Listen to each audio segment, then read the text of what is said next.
Live from Athletic Culture Stadium, it's the Canadian Baseball League, and tonight it's a highly anticipated matchup between the first place London Majors and the hometown Barrie Baycats.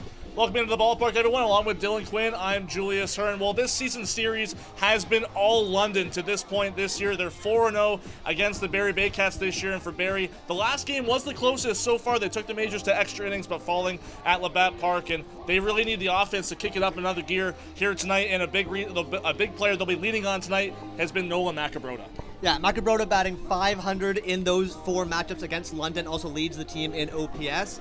They're going to need multiple contributors like that tonight. But the big story on London's side has been their middle infield, Michael Escato, who leads the league in hits, and Christian Anoa, who finds himself top 3 in home runs. Yeah, that London offense has been incredibly powerful this year, as you mentioned, first in the league in home runs with 58. Well, Barrie sit 2.5 games back to the Majors, who is sitting in first place, tied with the Welland Jackfish. It's going to be a really tight ball game, as we've seen from these two teams previous to this year. We'll get things started, but first, the starting lineups with PA announcer Rob Daniels.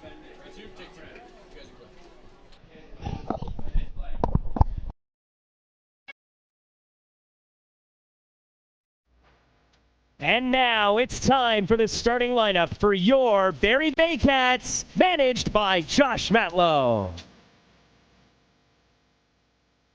Batting first and playing center field, number 7, Kenny Ejo. Batting second, the left fielder, number 95, Noel Mudcarry Doyle. Batting third, the catcher, number 21, Wandy Cyprian.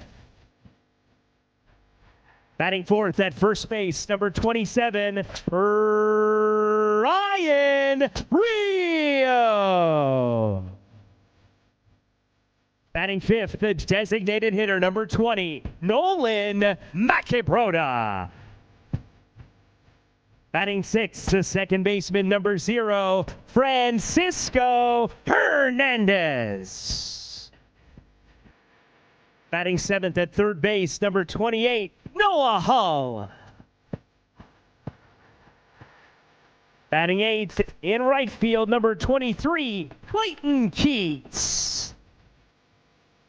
And batting ninth, your shortstop, number 11, Brandon Hernandez. On the mound tonight for the Baycats, number 30, Juan Benitez.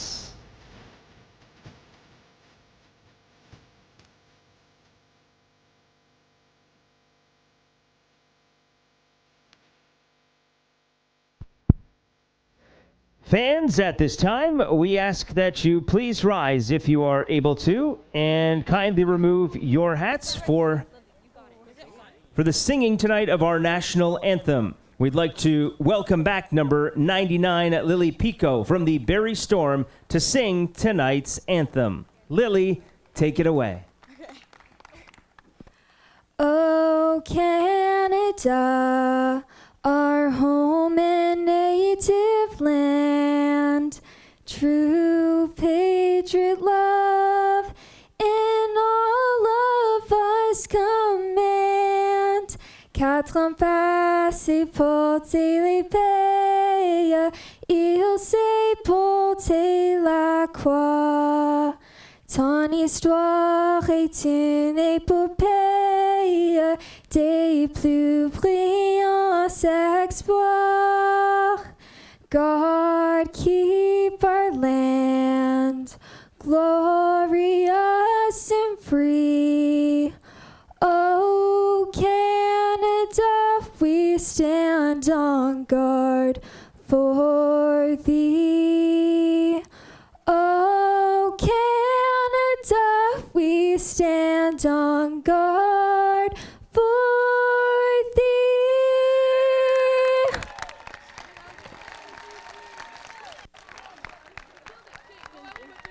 Here.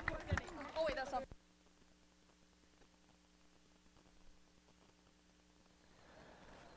Okay. It's now time for the ceremonial first pitch here this evening. From the Barrie Storm, Sydney McGinnis will take the mound for the ceremonial first pitch.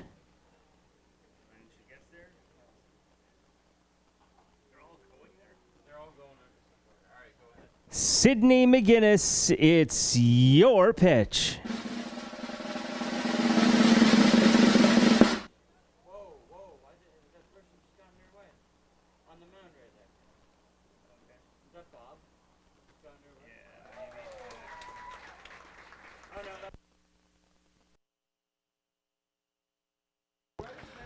It is a beautiful night at the ballpark, and it's another tight playoff-style matchup between two teams near the top of the CBL standings, the Majors and the Baycats tonight. And Dylan, it's going to be, looks like a pitcher's matchup, so to speak. Juan Benitez on the mound, Cecilia Pimentel, but it's really the offense that is going to really decide these two teams today. Yeah, you mentioned a pitcher's matchup, but the interesting thing about London and Barrie is that both of these teams find themselves at the top of the league in relief pitcher ERA. So for both offenses, the mindset has to be jump on the starting pitchers early. Let's give the lineup here for the London Majors, managed by Rube Chandradat. Michael Escato to lead things off, playing shortstop. Trent Lenahan, power hitting first baseman, bats second. Christian Anoa, number 3 spot, second base. Tucker Zadunik in right field, he's in the cleanup spot. Starling Joseph, the DH, batting 5th. Eduardo DeOlio, the catcher, batting 6th. David Dreyer at third base, batting 7th. Jordan Lewis, new pickup a couple weeks ago, he's in left field, batting 8th. And Jarrett Burney rounds things out in center field, batting 9th. On the hill for the Baycats, it's the 6-year CBL veteran Juan Benitez from Santo Domingo, Dominican Republic. ERA creeping higher than we've seen in his tenure in the league, but he's hoping to turn that down a few notches after today's outing. The impressive thing about Benitez this year is that he's really been able to limit the walks. He's only allowed 8 walks this year to 28 strikeouts. Not really a strikeout pitcher when you first think of Juan Benitez, but the way he's been able to limit the free passes to first base is what has made him successful despite that 2-3 record. You and me, Julius, have talked about it during our years covering the league, but Juan Benitez for the Baycats really has been the underrated guy, or the most unsung hero in moments. What you get out of him is consistency, and even with his ERA being higher than it usually is, you and me and Josh Matlow and many of the Baycats players, whenever Juan Benitez finds himself on the mound, nobody's worried, and we know what we're going to get out of him. Seems to be the one that's kind of fallen victim in the rotation to all these rainouts, cancellations, so to speak. The Baycats had a game postponed from Sunday that was to be against the Welland Jackfish. That will be made up later this month on the 21st. This game made up from July 18th. That was another, not necessarily a rainout, but the field conditions were just too poor in one particular area to get things going. So it's a rare Thursday night meeting between these two in the regular season. The first pitch is a called strike at 7:38 to Michael Escato. Our umpires this evening, Ryan Herron behind home plate, Harrison Young at first base, Chubba Vey at third. The 0-1 is popped up on the infield, and it'll be Brandon Hernandez just behind second base to make the catch. Let's give you the defense here for the Barrie Baycats. In the outfield, Noel McGarry-Doyle at left, Kenice Ejo center, and Clayton Keys in right. The infield is Noah Hull, Brandon Hernandez, Francisco Hernandez, and Ryan Rio making an appearance at first base. Behind the plate is Wandy Cyprian, and as aforementioned, on the mound is Juan Benitez. So one down, here's Trent Lenahan. First pitch is low, and you mentioned Ryan Rio is starting to get a little bit more action at first base, prominently a DH for this team, but getting a few starts the last week or so at first base, get some outs or appearances there. That one's drilled down the line. It's a fair ball. We're into the right field corner. Extra bases for Trent Lenahan. That's going to be a 1-out double to get London's going. Nice piece of hitting, shoots it down the right field line. And London's got it going here with 1 out. Second baseman number 14, Christian Enoa. Extends Lenahan's hit streak to 9 games, and he has been very impressive in his first CBL season. That just goes to show you the depth of this London lineup. So many names we mentioned in the open, and he not one of them. Here's another one, Christian Enoa. Top 3 in the league in home runs. Yeah, Enoa had his 11th home run on Monday, and Escato is made at shortstop. Also homered on Monday. It was a blowout 16-3 win against the Brantford Red Sox at Labatt Park, as takes that one outside for ball 1. You and I were talking about it for the Open, but what makes Noah's contribution so impressive is you don't often see this kind of pop from the second base position. There's a high fly ball deep to left field. If it's fair, it's gone. It is gone. Just inside the pole. And it's the 12th home run of the season for Christian Anoa. No announcer's jinx on that one. Very, very close to being a foul ball, but he got just enough of it and put it into fair territory. Well, some of the fans here don't like it, but Christian Anoa surely does. It's a quick 2-0 advantage for the London Majors. Well, the strategy for London clearly was jump on the starting pitching early, as with only one out in this ball game, they already find themselves with a 2-run lead. 8th home run allowed by Juan Benitez in 44 1/3 innings this year. As Tucker Stunek takes a first pitch strike.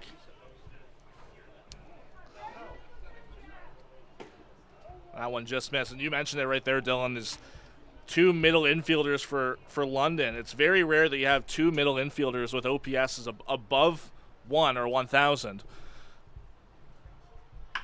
That one's lined into the right center field gap's going to be trouble. Canisijo runs out and makes the grab in the gap for out number 2.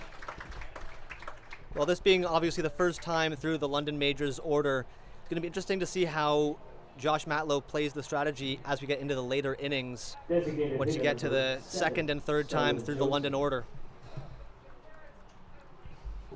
Here's Starling Joseph. We mentioned how Nolan Macabroda has been the best Baycat against London. Well, if you flip it, it's been Starling Joseph for the Majors. Had that walk-off single the last time these two teams faced each other in London. And it's really been a welcome addition after missing last season.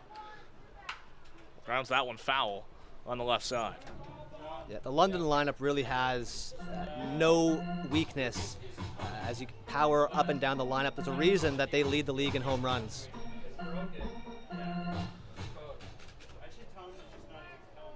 1-1 for Benitez in the dirt. And so make that a league-leading 59 home runs for the Majors after that one by Yanoa.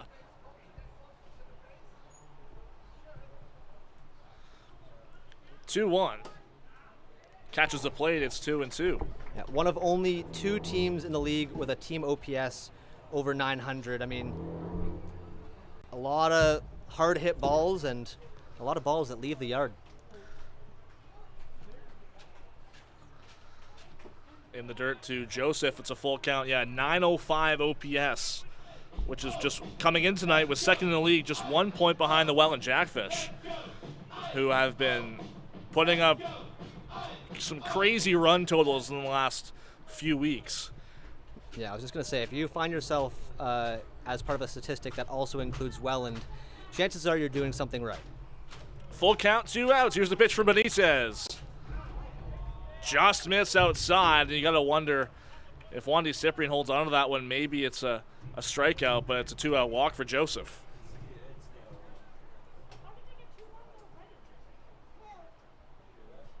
Catcher number 26, Eduardo De Olio.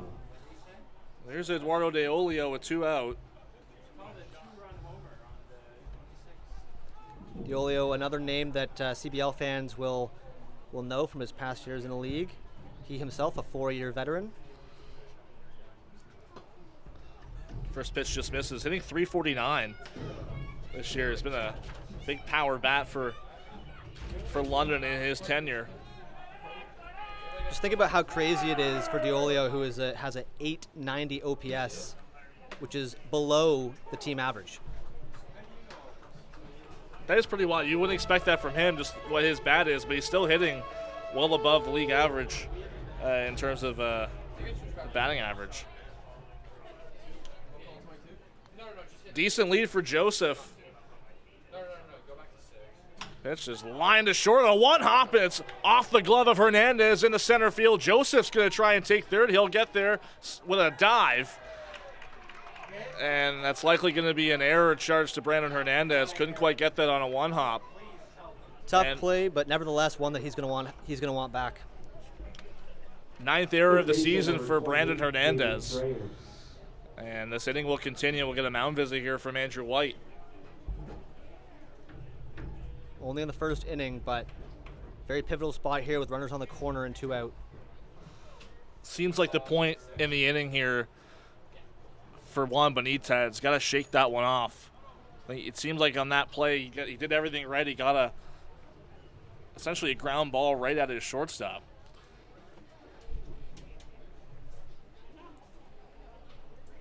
There's a guy who I don't think is fazed by runners on the corners and 2 out. It's Juan Benitez. We'll see how he handles it here, and if the London Majors can add to their early lead.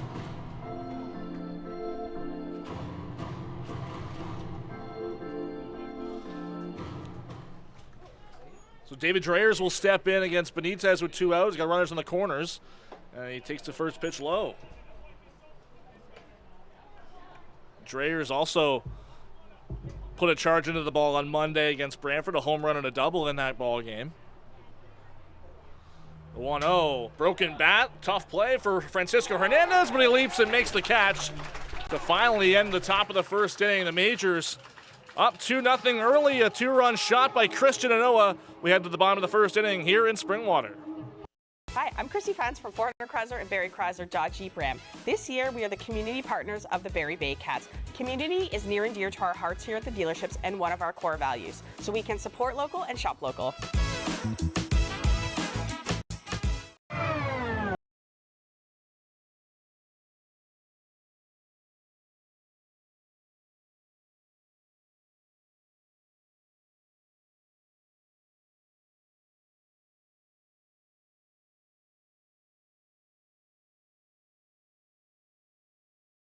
And quality?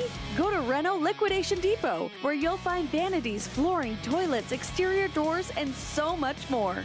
Visit Reno Liquidation Depot today.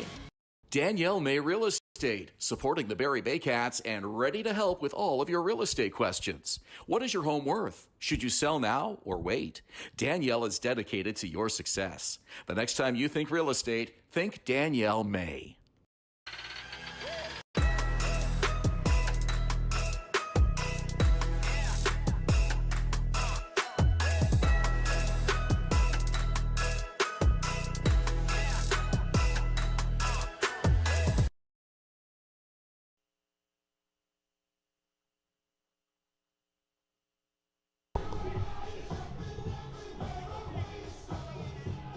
First inning is brought to you by Park Place, Barrie's Grand Slam destination for dining, shopping, and fun.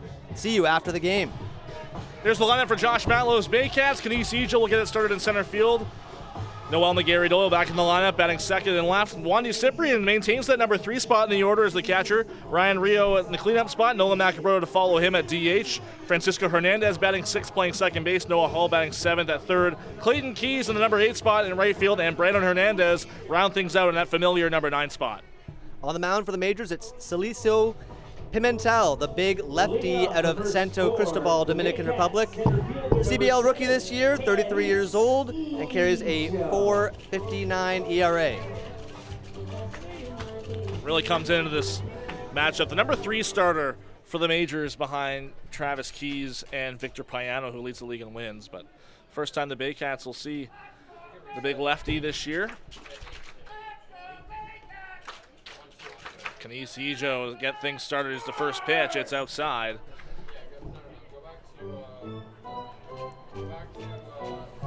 Egil, a big power bat, also strikes out a lot.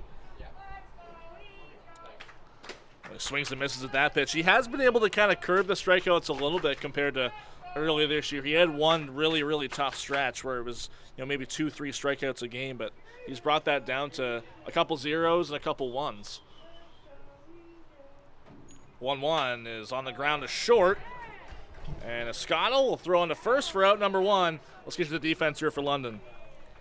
Starting in left, it's Jordan Lewis, Bernie in center, and Zadunik in right. Dreyers at third, Michael Escotto at short, and Christian Anoa at second. Lenahan at first, and Edward DeOlio behind the plate. The aforementioned Pimentel on the mound. So here's Noel McGarry-Doyle. Still threatening that CBL batting title as we enter the final month of the year. He skies that one foul out of play. There's a lot of guys up there with a very high average this year. We've seen a lot of pop as well as average from McGarry-Doyle in his tenure in the CBL, but this year it's been just a steady bat at the top of the order. If you need a hit, McGarry-Doyle's been your guy.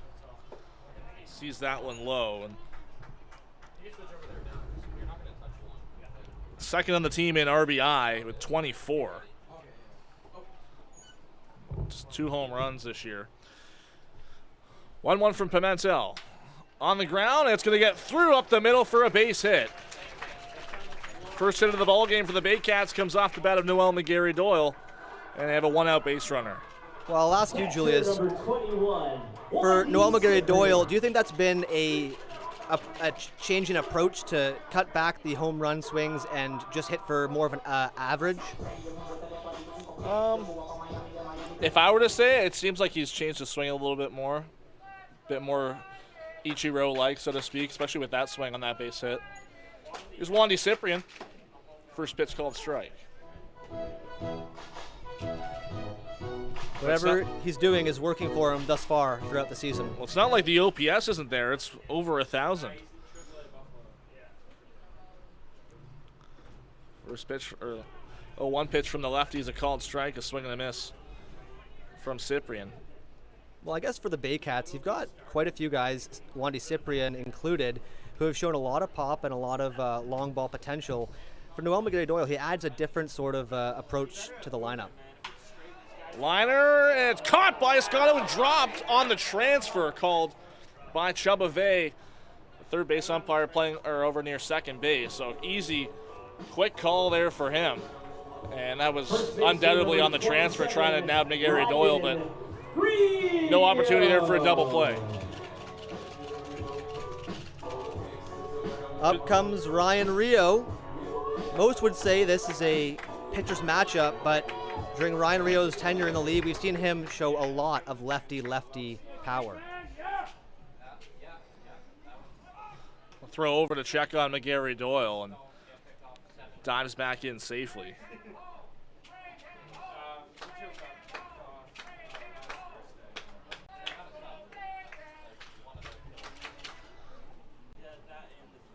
On the move is McGarry-Doyle. It's popped up and out of play off the bat of Ryan Rio. So a reset. Talk about that righty-lefty split for Ryan Rio.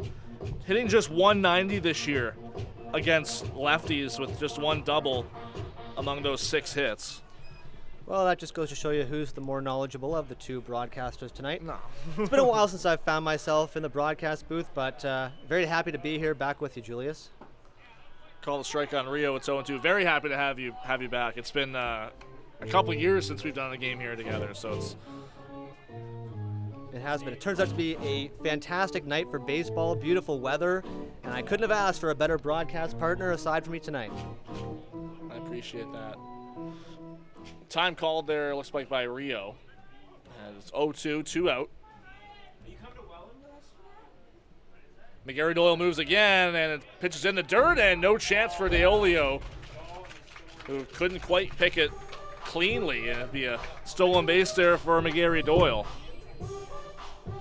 In years past, there's been a lot of talk about the single-season stolen base record, and we might talk later about a certain player on the Baycats who's in contention for that record. I've always wondered why Noel McGarry-Doyle can't find himself in that conversation as well, because, man, you see him run there, and the speed is... I mean, he is fast.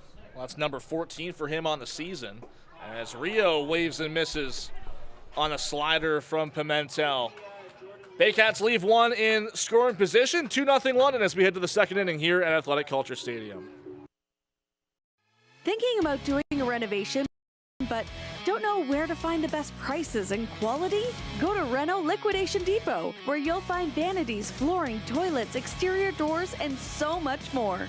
Visit Reno Liquidation Depot today. The juice is the best way to add zing to your Jersey Mike sub. Real red wine vinegar and olive oil blend. And I like a lot of juice. Pour it on. Go ahead. Go on. I can take it. Step up to the plate at Park Place, the latest fashion, delicious dining, exciting entertainment. Hungry after the game? Stop by one of their patios or grab a sweet treat for a grand slam of flavors to satisfy every craving. Park Place, where every visit is a home run.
Top of the second inning here at Athletic Culture Stadium with Dylan Quinn. I'm Julius Hearn. 2-0 London after one on a two-run shot by Christian Anoa. Juan Benitez looking to rebound from that long ball. He's got the bottom third of the majors order and Jordan Lewis, number 8 hitter, to start things off.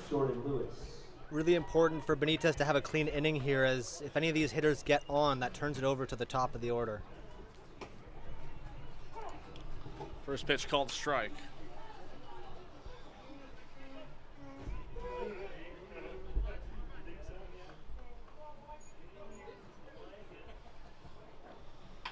On the ground is short, Brandon Hernandez. The throw on the first is grabbed by Rio for out number 1. Only a couple pitches needed for the first out of the inning for Benitez. Nice bounce back play from Hernandez there after recovering from that error in the first. So we're about 35 games into the season, Julius, and I'll ask you, is there a team, in your opinion, is starting to stand out as the team to beat?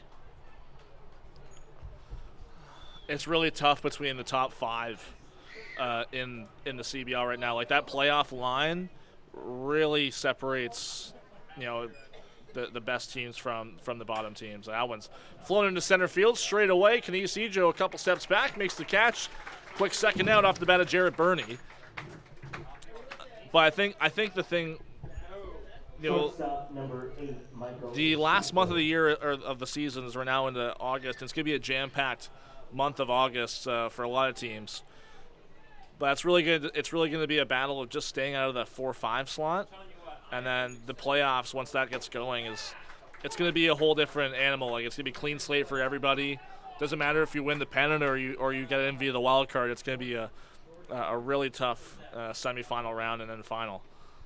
To me, I found it fascinating with the playoff format changes this year. I mean, you mentioned it. It's really shaping up like there are 5 teams at the top, and there are the rest at the towards the bottom, I'll say. Nobody's been eliminated yet, so that's a good thing. Another fly ball in the center field, right at Canisijo. It's a 1-2-3 second inning for Juan Benitez. Baycats due up in the second, trying to climb back from a 2-0 hole here in Springwater. Join Team BKGC. Inside 17,000 square feet of dedicated gymnastic space, athletes of every age and level come together. Whether you're just starting out or building advanced skills, there's a place for you here. BKGC, building confidence, community, and champions since 1965. Visit Alliance Billiards and Sports in the northeast end of Barrie. A fun, friendly family environment offering pool, darts, karaoke, and live entertainment. Enjoy a large variety of delicious food and drinks on the patio. You'll come as a stranger and leave as a friend.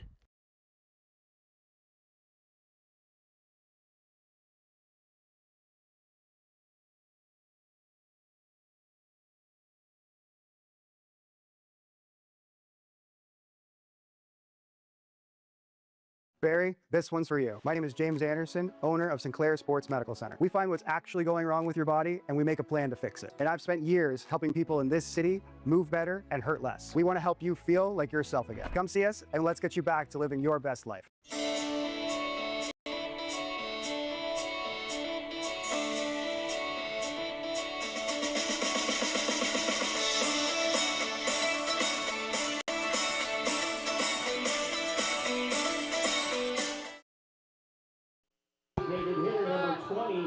Nolan Macabroda. Second inning is brought to you by Silo Athletics, a next-level indoor facility for baseball and soccer featuring training programs, camps, and private events. Now open. Book today at siloathletics.ca. Happy 27th birthday to Nolan Macabroda, leading things off here in the second.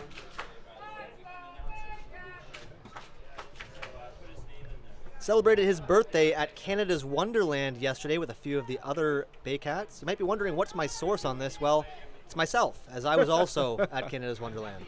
No way. How did that, like, if you ran into them, how did that kind of come up? Well, I knew he was going to be there because a few people had mentioned it to me, and I was also there as I was taking my cousins to Wonderland, but we had very different experiences. I chose not to get a fast pass, and I quickly learned that might not have been the best decision. It's 1-2 on Macabroda after a controversial strike call. Now 2-2. So you guys met up at some point? We met up a few times, but I think they must have tripled the amount of rides we went on. We would see them and we would say, oh, I just went on this ride. And they would say, oh, we've been on that ride about 4 times today. And then I felt very bad about myself. 2-2, just missed a full count. Who all was there? So it was Nolan Macabroda, Noah Hull, and Noel McGarry-Doyle. And I have a little bit of a bone to pick with Noah Hull. And I'm going to air him out over the air tonight because he promised me, Julius, that he would give me his fast pass when he left early. And he didn't. And I had to sit in the lines for the rest of the day because of it. 3-2, swing and a miss from Macabroda. Second K for Cecilio Pimentel. And Noah Hull is due up in this inning. He's now on deck. But first, Francisco Hernandez will step in.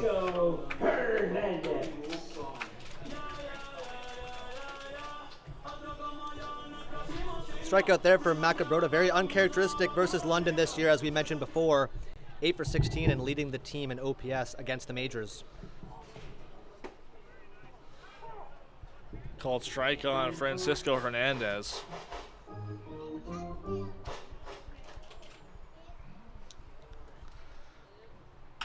Lines that one over the pitcher and into center field.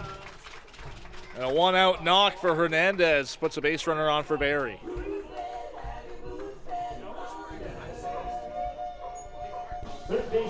Brings up Noah Hull, who seems like this year and last has kind of been an unsung hero of sorts. He's carrying a 921 OPS with 6 home runs. It's been a very offensive league this year. Not just for the Baycats or the majors, but league-wide. It's been, a lot of great hitting. Pitching just hasn't been able to keep up, relative to the offense. First pitch to Hull is called strike. We were talking about it before the broadcast today, but both pitchers starting today with an ERA over 4, and that's well below league average. Yeah, the league average ERA 6.06, and the league average OPS is 841. On the ground, foul right of first base. Figure that. Did you say 841? Yeah. That is, that's, if you're in the majors, you're a probably an all-star if you're hitting 841 in the majors.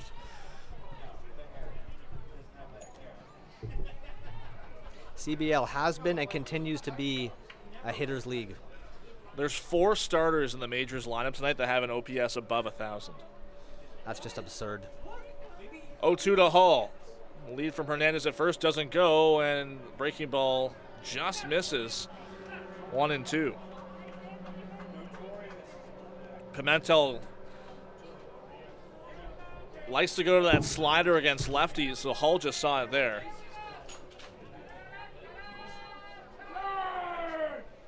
A lead for Hernandez, sticks around at first. The pitch, fastball just misses low, and it's 2-2. Yeah, Pimentel, a 3-pitch guy, fastball, slider, and also a changeup.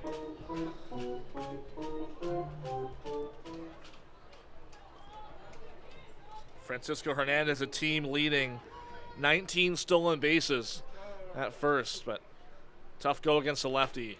Hull Strikes out. Called strike 3. Third strikeout for Pimentel, and that's a big second out. Right fielder number 23, Clayton Keys. Mentioned it before, and I'll mention it again.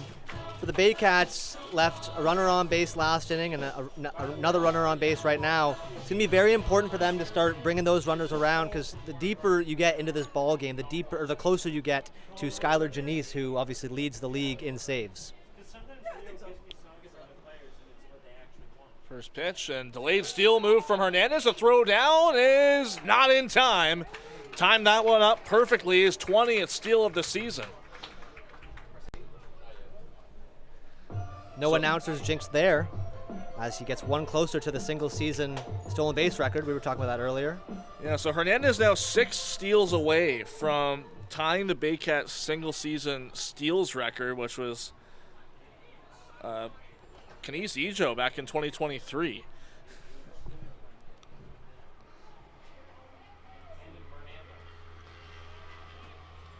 Pimentel looks back at second. The 1-0 pitch to Clayton Keys, swing and a miss. Keys has been a surprise contributor for this Baycats team. Was really platooning with Edgar Figueroa much of the first half of the year. Figueroa released a few weeks ago, and that put Keys as the starter out in right field. And his on-base prowess has been incredible. 20-game on-base streak since June 5th. The 1-1 popped up, and it's going to slice foul out of play. And you look at the league leaders in terms of who's qualified in the CBL. Clayton Keys in that top 5 in on-base percentage. Well, for him, I mean, we've seen flashes with the tremendous power that he brings, but he's definitely had a change in approach. I mean, he's almost matched his walk total from last year. OPS up almost by 1,000. 1-2 from Pimentel on the ground, foul off the bat of Keys. We've seen some swings from Clayton Keys in his tenure with the Baycats. I mean, some of the longest home runs I've seen at this ballpark. 3 home runs on the year. Hitting .328 with a .969 OPS. Pimentel a strike away from getting out of this inning. Here's the pitch to Keys. That one's floated out foul on the right side as it rolls toward the Baycat bullpen. For Keys, are you seeing something different that he's doing this year as opposed to last that has allowed him to find more success? I think a big thing for him was he started the year with the Baycats. Remember, he came in last season mid-year, but end of June-ish. But I think having kind of a fresh slate beginning of the year, knowing he was going to be on this team right from the start, I think that really helped him out. 1-2, and dirt, it's off the body of DeOlio. Moving up to third as Hernandez takes a big turn around third. He'll stick around, so 90 feet away is the Baycats' first run. And now a 2-2 count to Clayton Keys. Well, that's a great point, Julius. You come to a new team, middle of the year, it's tough to get your feet wet, but more consistency and more familiarity with everything, and definitely has brought a lot more to the Baycats lineup this season.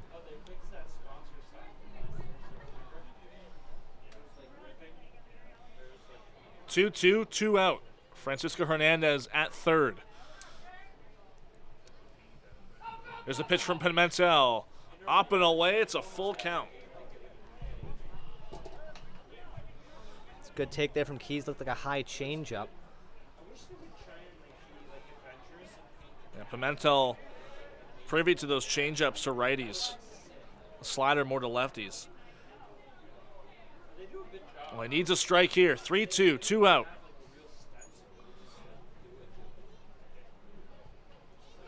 The delivery and the pitch fouled away. Just a stitch on that one for Clayton Keys. 3-2 it remains. Keys putting together a very strong at-bat here in an important spot with a runner on third. Pimentel's pitch total has already eclipsed Juan Benitez. This next one will be number 35, and he has yet to get through the second. Brendan Hernandez on deck, the number 9 hitter. Another 3-2 from the lefty. Called strike 3. Pimentel strikes out the side to get out of the second inning, and he holds that Majors 2-0 advantage. We go to the third inning.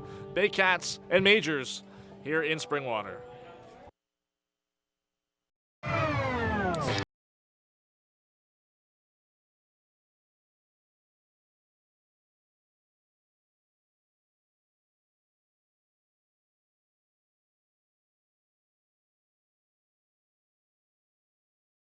A sub above. Is it the premium meats and cheeses sliced on the spot and piled high on their in-store baked bread? Or could it be their hot, freshly grilled subs?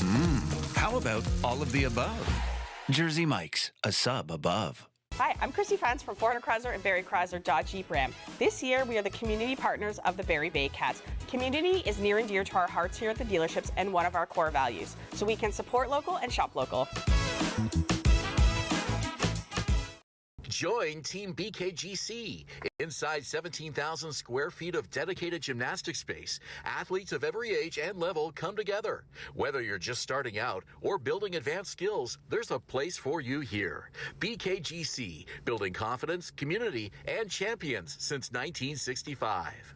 Step up to the plate at Park Place. The latest fashion, delicious dining, exciting entertainment. Hungry after the game? Stop by one of their patios or grab a sweet treat for a grand slam of flavors to satisfy every craving.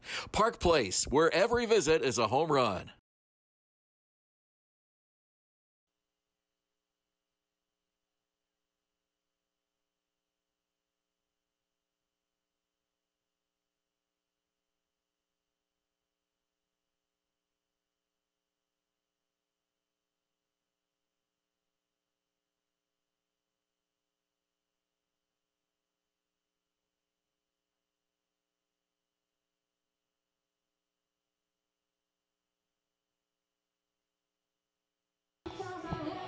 Welcome back to Athletic Culture Stadium. It's the top of the third inning, still 2-0 in favor of the first place London Majors here over the Barrie Baycats. Trent Lenahan to get things started for the Majors here in the third against Juan Benitez, who rebounded from a rough first inning and went 3 up, 3 down in the second.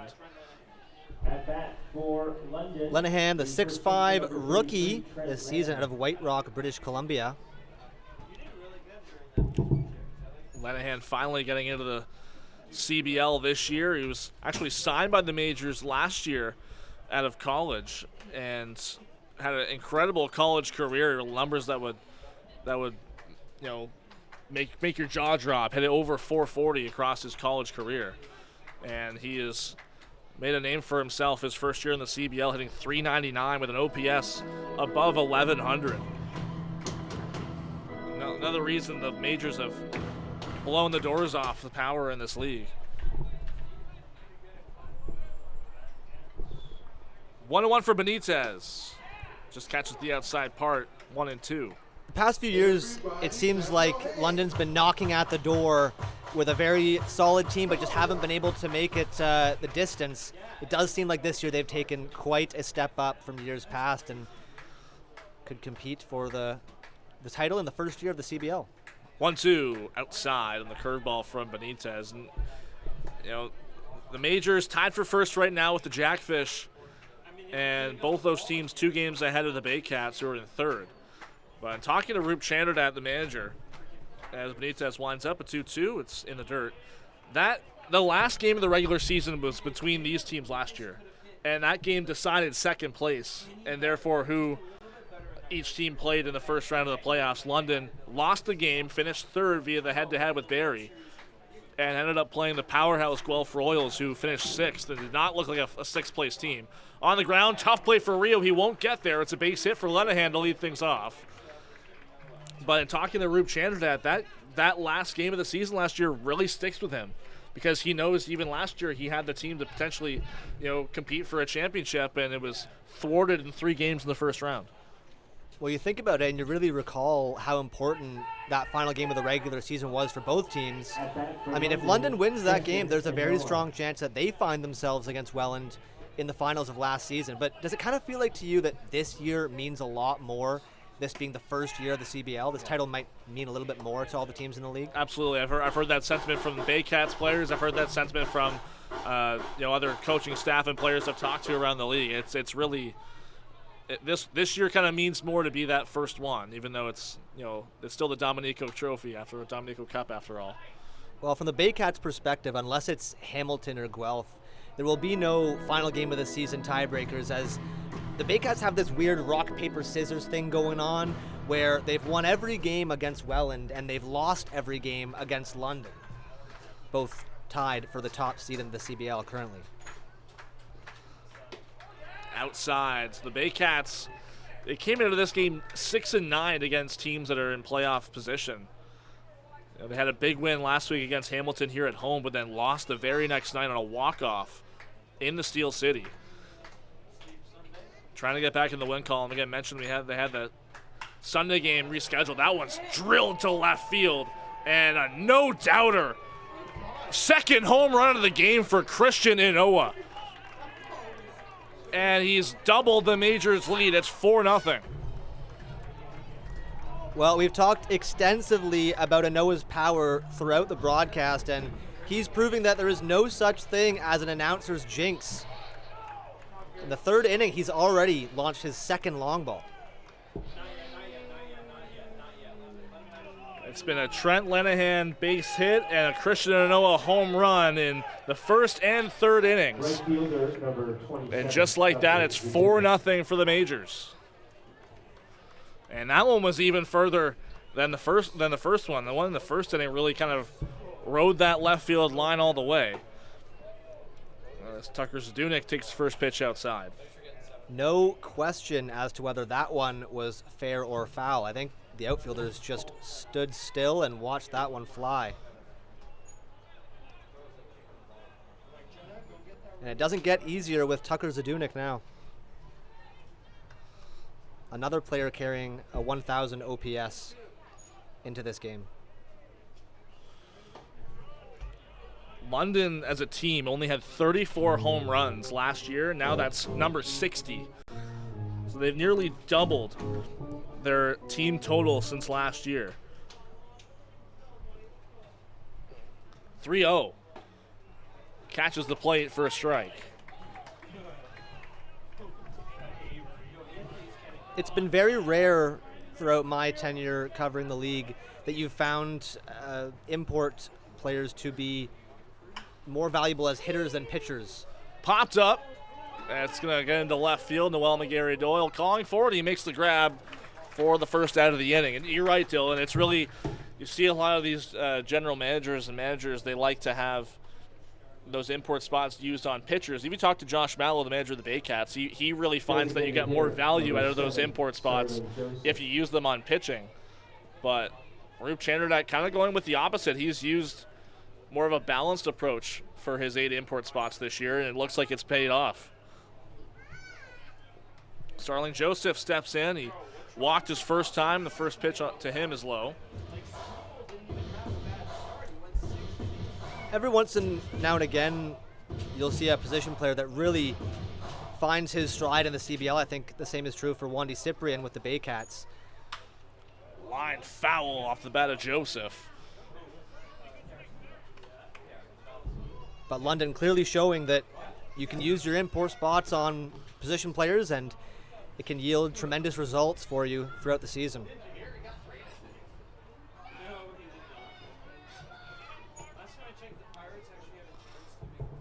Benitez looks in. Here's the 1-1 to Joseph.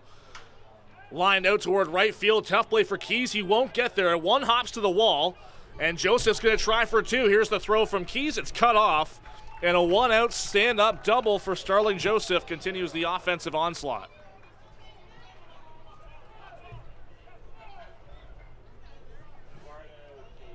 London really showing off their offensive depth here. You've got Edward Dolio batting 6th in the lineup. This is a guy who has shown to be a tremendous hitter in this league for years, and he's not one of the first guys you think of. Now visit here from Andrew White, second of the game for him to chat with Benitez. Saul Vasquez has started warming up for Barrie, and Got to wonder what's going through the coaching staff of the Baycats in their head. You would not expect a Juan Benitez start to be, cut short before, 5 innings or even before the 4th inning. As Vasquez, you see there, lefty warming up. He's the scheduled starter for Saturday as well, as the Baycats will host the Panthers. Well, for seasons past, pitching strategy and your bullpen strategy hasn't meant a whole lot. But with the added games onto the regular season, and we've mentioned it, the Baycats, this is their first of 16 games over the span of 26 days. It's got to be a thought in manager Josh Matlow's mind is how do I approach it and how do I manage my pitching staff? Eduardo De Olio steps in, and Matlow has been trying so hard. He signed Naswell Paulino, a Dominican pitcher, right before the deadline. His first pitch to De Olio's outside. He would be the kind of presumptive 4th starter for this team. But experiencing some visa delays, and the question is whether he'll even be able to get into Canada and playing, possibly qualifying for the postseason, as that breaking ball catches De Olio off guard. De Olio actually was a teammate of Paulino in winter ball in Nicaragua, as was Cecilio Pimentel, the starter for London. 1-1. Liner, and over the leap of Francisco Hernandez into right center field. Getting the wave is Joseph, and he's going to come in to score. It's an RBI single for Eduardo De Olio, and it's 5-0 Majors. And here comes manager Josh Matlow.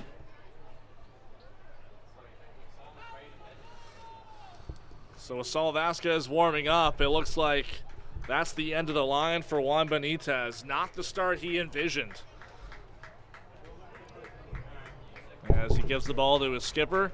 5 earned runs across 2 1/3 innings, and he'll give way to his bullpen mates. Saul Vasquez will be the first one out here on this Wednesday night matchup between the Majors and Baycats. We'll introduce him in just a moment here on Baycats TV.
Welcome back to Athletic Culture Stadium. We've dipped into the Barrie Baycats bullpen. The first one out is left-hander Saul Vasquez.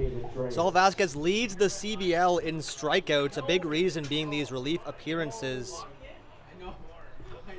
A rare import who is not from the Dominican Republic, a native of Mexico. A little blooper, and it's caught by Noah Hall. It was a sinking pop-up. And one pitch, one out there for Vasquez, and a big one.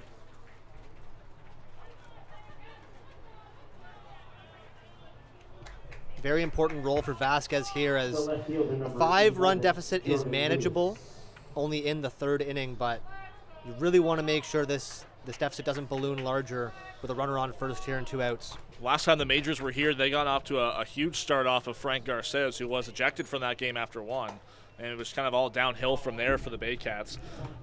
This is Jordan Lewis, the number 8 hitter. This is the 2nd appearance of the year for Saul Vasquez against the Majors. He had a start really early on against the year, his first in the CBL, and it was 10 strikeouts over 5 innings. And Baycats ended up losing that one late.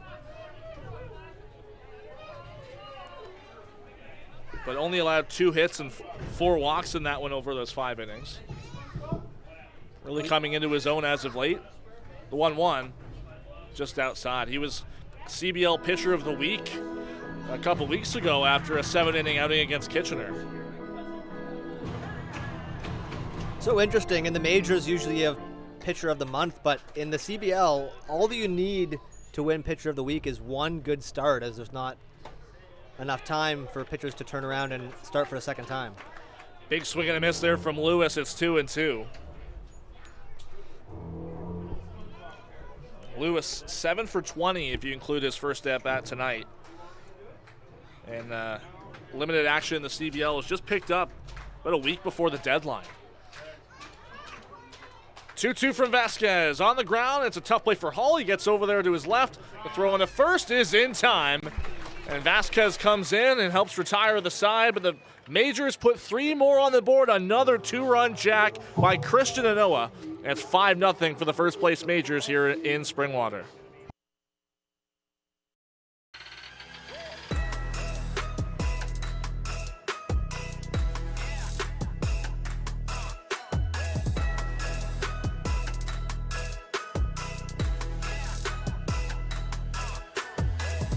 Hi, I'm Chrissy Fans from 400 Chrysler and Barrie Chrysler Dodge Jeep Ram. This year, we are the community partners of the Barrie Baycats. Community is near and dear to our hearts here at the dealerships and one of our core values, so we can support local and shop local.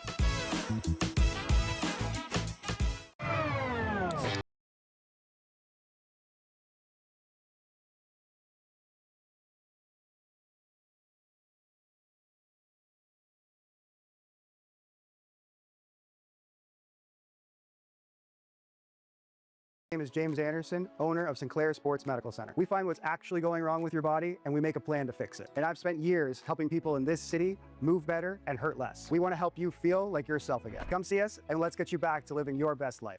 Danielle May Real Estate, supporting the Barrie Baycats and ready to help with all of your real estate questions. What is your home worth? Should you sell now or wait?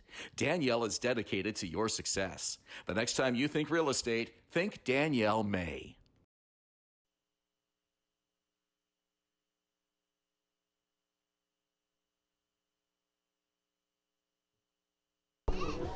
Third inning is brought to you by Render 3D Quick, the #1 architectural 3D rendering company in Canada, working with thousands of builders, developers, architects, and more.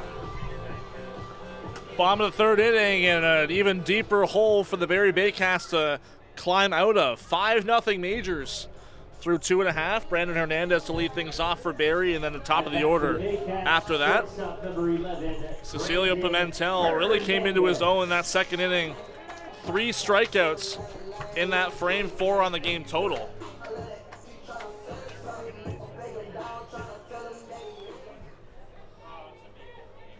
Might be one of your best chances here for the Baycats to put a couple hits together.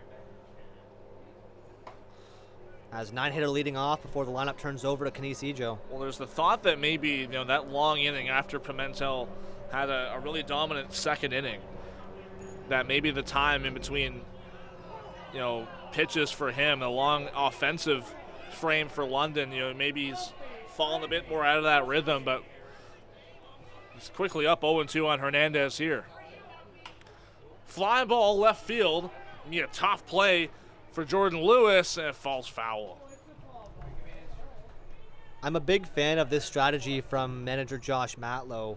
Hernandez is a guy who we've seen bat 1st, 2nd in the Baycats order many times, but you drop him down to the 9 spot and have a little bit of a presence before the lineup turns over. And if you ask Brandon Hernandez about it, about hitting in that number 9 spot, he's not really a fan either, but he's doing it. He knows what it takes to help his team out. And you might see the low RBI total for him, but that's just kind of a matter of him batting in that number 9 spot. 0-2, swing and a miss. 3 consecutive strikeouts for Cecilio Pimentel.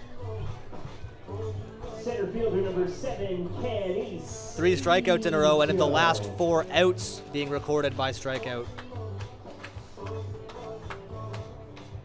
Make that 5 if you go back to the first inning as well. Struck out Ryan Rio to end that frame. Now Canisijo steps in.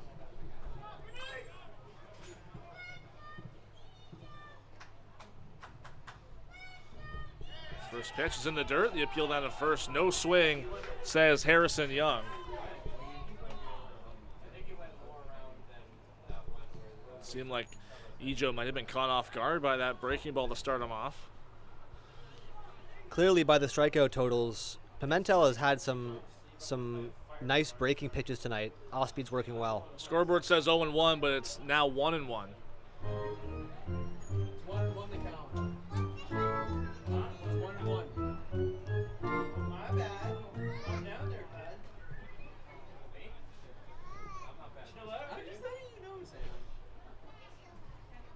Here's a pitch from Pimentel right over the heart of the plate for strike 2. For a pitcher striking out most of the batters tonight, it's really important that the Baycats make sure they're not going down on 3 pitches, have some long at-bats, get the pitch count up. On the ground to third. There's Dreyer, scoops it up, and the throw is on the money for out number 2. That ground out still a positive sign, if you can call it that, as they end the strikeout streak.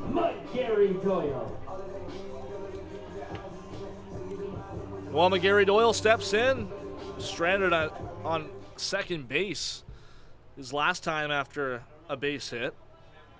1 of 2 for the Baycats so far. First pitch is low. Wandy Cyprian on deck. Mentioned before, the Majors already victorious in this season series if you look at the head-to-head, as McGarry Doyle fouls that one away. And we talked about earlier how important that head-to-head was last year, late in the season, really coming down to the last game of the year. But London already kind of taking care of that.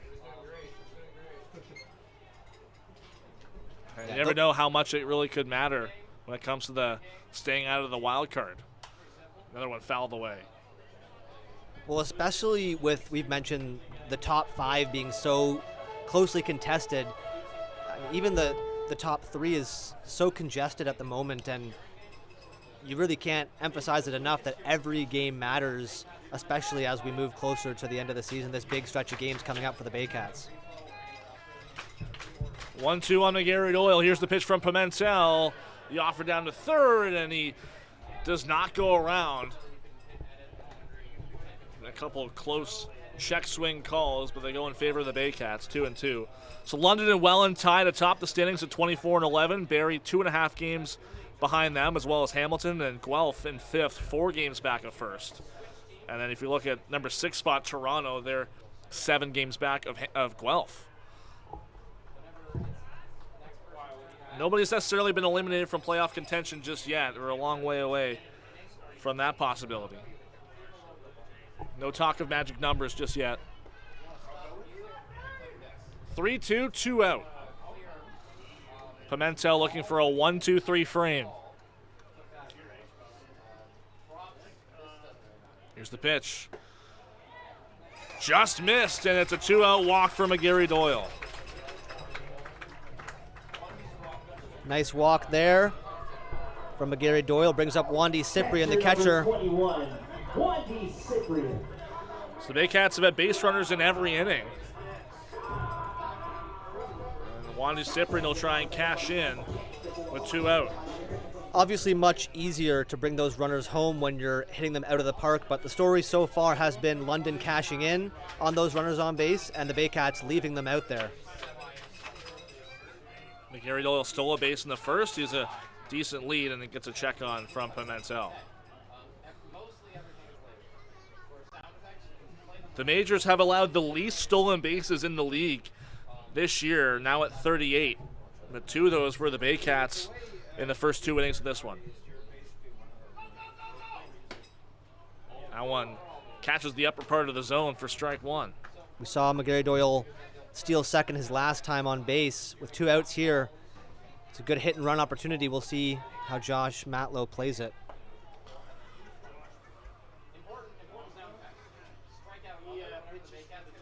The 0-1, swinging on this from Cyprian. Cyprian lined out his first time. Hitting .376 on the year coming into tonight, which is top 10 in the league in batting average.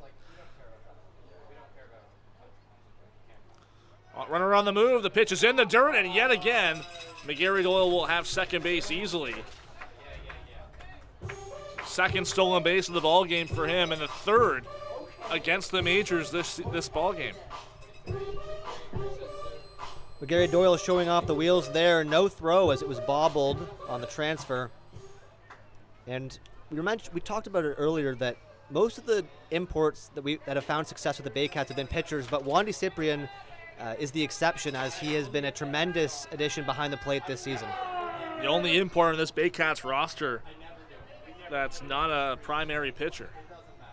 1-2, lines that one, but it's going to slice foul toward the Majors bullpen. Surely could have been extra bases had he straightened that one out.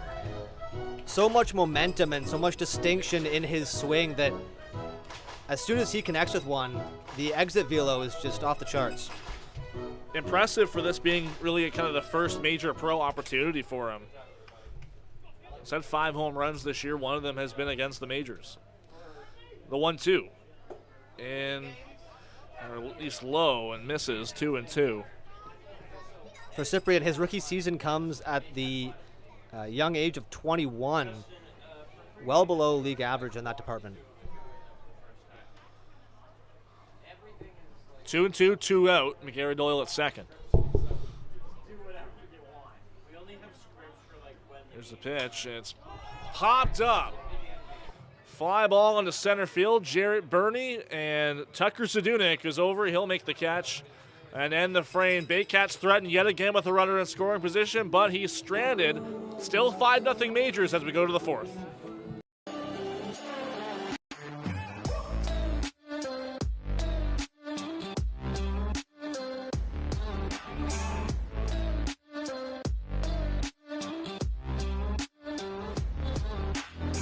Thinking about doing a renovation but don't know where to find the best prices and quality? Go to Reno Liquidation Depot, where you'll find vanities, flooring, toilets, exterior doors, and so much more. Visit Reno Liquidation Depot today. The juice is the best way to add zing to your Jersey Mike's Sub. Real red wine vinegar and olive oil blend. And I like a lot of juice. Pour it on. Go ahead. Go on.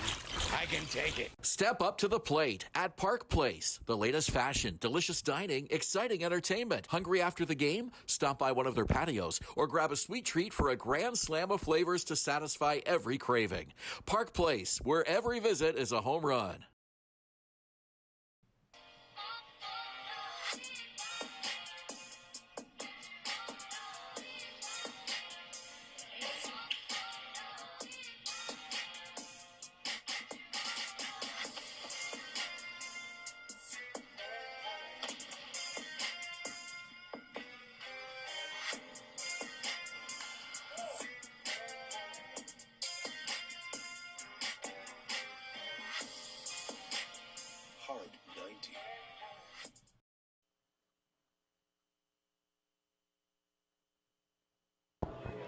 Top of the 4th inning here in Springwater, Athletic Culture Stadium, along with Dylan Quinn. I'm Julius Hearn. 5-0 Majors in this one. Let's get a check on the out-of-town scoreboard.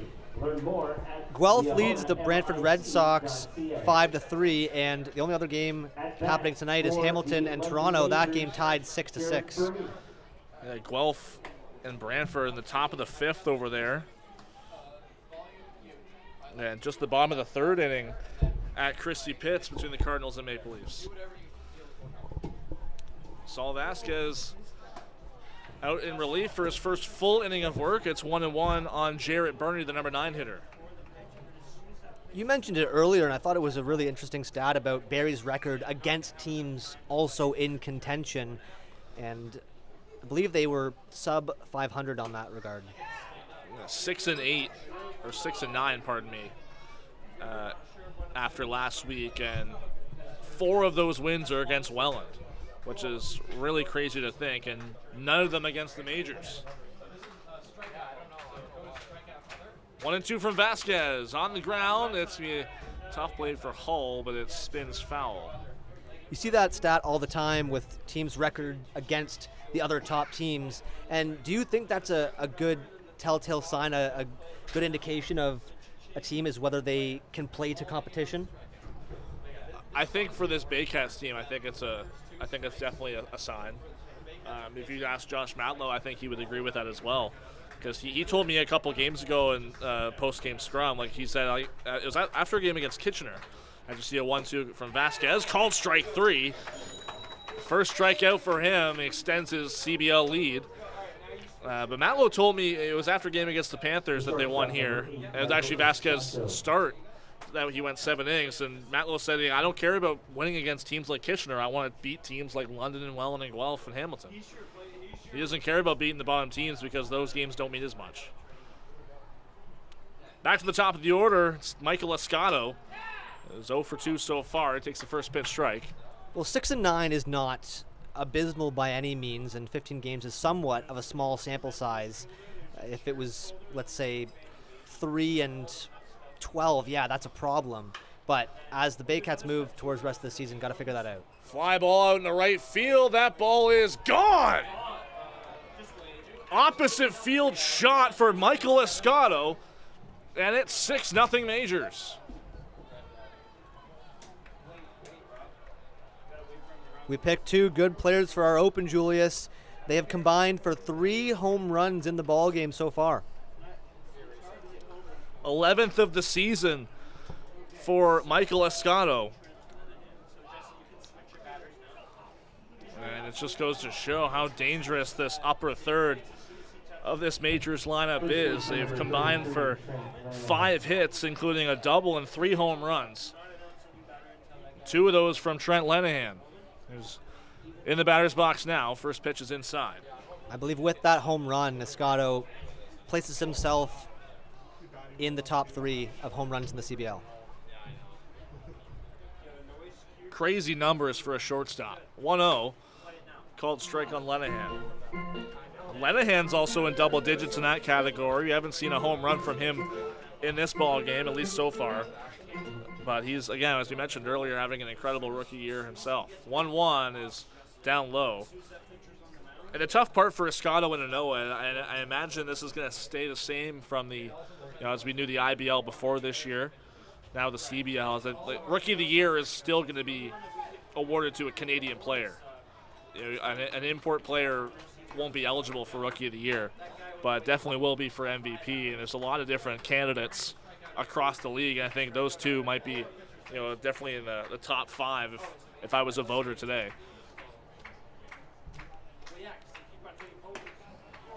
Called strike 3. Catches the bottom part of the zone. Lenahan sits down for out number 2.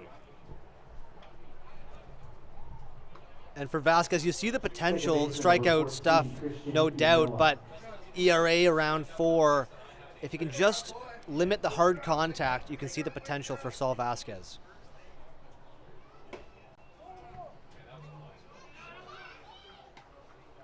.10 start here to Anoa, as we mentioned earlier, the 2 home runs. With kind of for the first 4 runs on the board for London tonight. With the Barrie Baycats over the past few years, we have seldomly seen a hitter be able to reach double-digit home runs. For the Majors to already at this stage have 3, I mean, that just goes to show you the tremendous power they carry into every game. Yeah, and Tucker Zdunek, who's on deck, he's He's right on the doorstep with 9.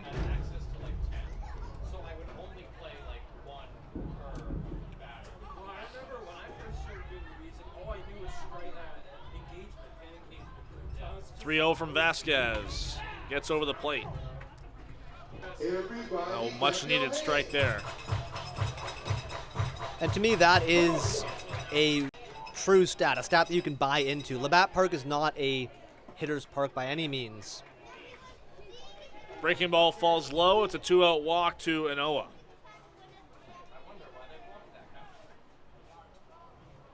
Right fielder number 27, Tucker Zadunik. So Tucker Zadunik will get an opportunity. He's 0 for 2 so far.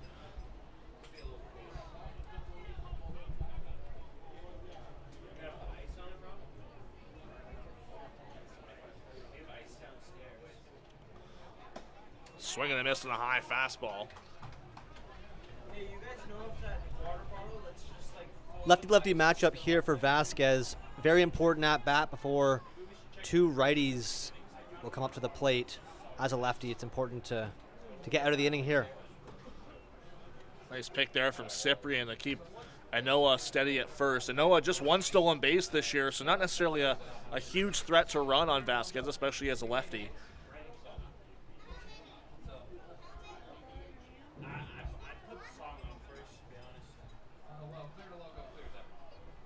The 1-1. Gets the call. It's 1-2.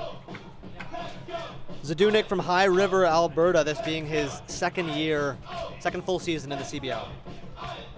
It really came in mid-season from the Frontier League, Zadunik, and was a key part of the Majors offense last year and continuing that effort this year as well.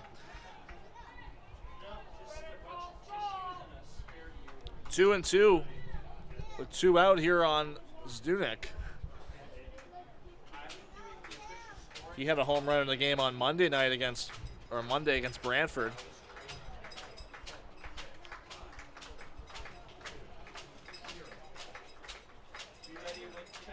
Two. On the ground to first, Ryan Rio backhands, takes to the bag himself.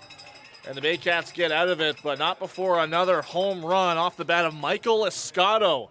Opposite field shot. It's 6-0 Majors as we go to the bottom of the 4th.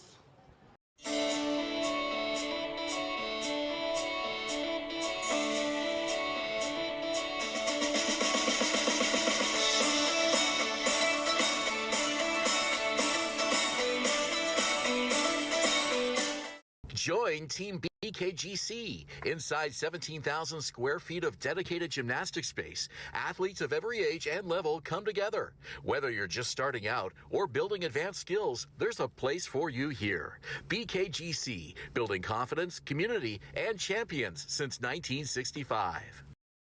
Visit Alliance Billiards and Sports in the northeast end of Barrie. A fun, friendly family environment offering pool, darts, karaoke, and live entertainment. Enjoy a large variety of delicious food and drinks on the patio. You'll come as a stranger and leave as a friend.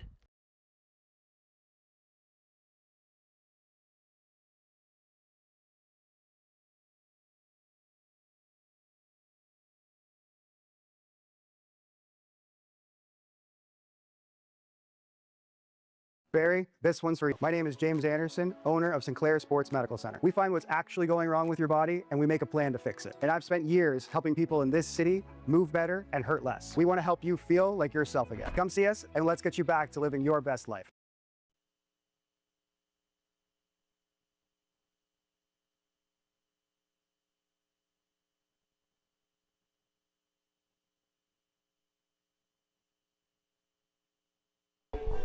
Fourth inning brought to you by Liahona Mortgage Investment Corporations, delivering targeted investment returns of 6 to 8% with a 1-year maturity. Learn more at liahonamica.ca. Along with Dylan Quinn, I'm Julius Hearns to the bottom of the 4th inning at 6-0 London. Cecilio Pimentel is having a really nice outing so far, just 2 hits and a walk against him with 5 strikeouts. He'll face Ryan Rio, a strikeout victim back in the 1st. He lines that one into right center field, and it's going to get down in the gap and off the wall. Rio rounds first. He's headed for second, and he's going to get there standing up with a leadoff double. Great piece of hitting there by Rio. Surprised she didn't get dirty there and slide. That throw was closer than it looked. So I wasn't entirely off when I mentioned the lefty-lefty power earlier. They sat on that first pitch fastball, and that's exactly the start the Baycats needed here in the fourth to try to get back into this one. 6-run deficit through 3.5. Birthday boy Nolan Macabrota, 27 years old, also struck out his first time up. And he shows bunt, pulls it back on a low first pitch from Pimentel. Are you a fan of that bunt? Hey, he bunted for a base hit last game I called against the Cardinals, so, I mean, obviously it's worked out for him. I think it's an odd approach from a power hitter like him, but hey, if it gets the job done. Well, I won't question anything because, as we mentioned, Macabrota carries an 8 for 16 batting average, or 500 batting average into tonight. So clearly whatever he's been doing has been working. Yeah, that's with he's 8 RBI from 100 in his CBL career. 1-1. Down low. He led the team in runs batted in the last 2 seasons, is the current leader on the team this year with 28. An opportunity for another with Rio at second.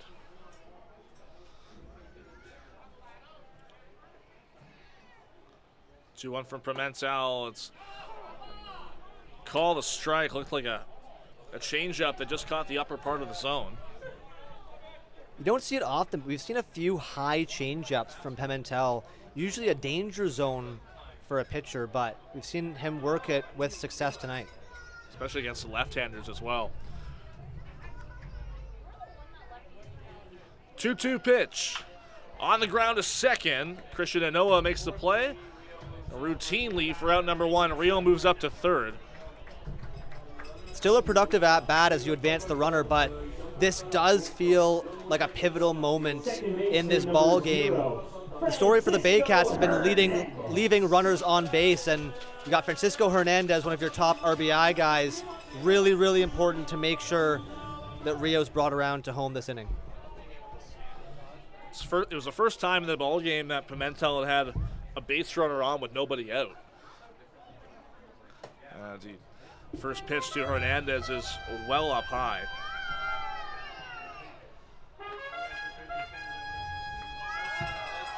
Hernandez singled and was stranded at third back in the second. Closest the Baycats have gotten to a run until this point. 1-0. Checked his swing. Did he go? Yes, he did. Says Harrison Young, the first base umpire. It's 1-1. Very close, but I think the right call was made. Just went around.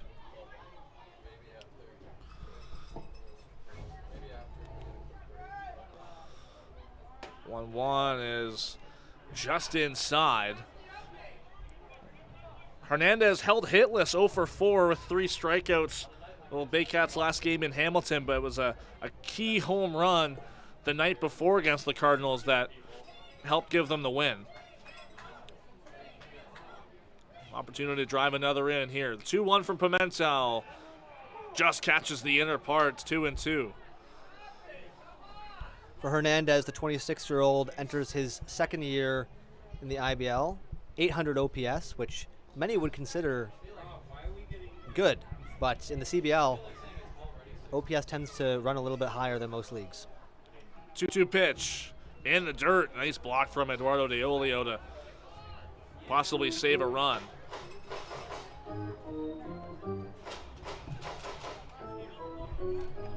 Would have been a very close play if that ball got by DeOlio and if Ryan Rio decided to go home. DeOlio's had one pass ball today, and that was back in the second with Hernandez on base. Here's the 3-2. It's inside. And Hernandez lucky to get out of the way of that one and maintain his free pass unharmed. For the majors, that walk there is not necessarily a bad thing, as it sets up a double play which would get the Majors out of the inning. So Noah Hall wants to keep this ball in the air, no doubt. First mound visit of the ball game for the Majors. Baycats already had a couple with their starter Juan Benitez before he was yanked.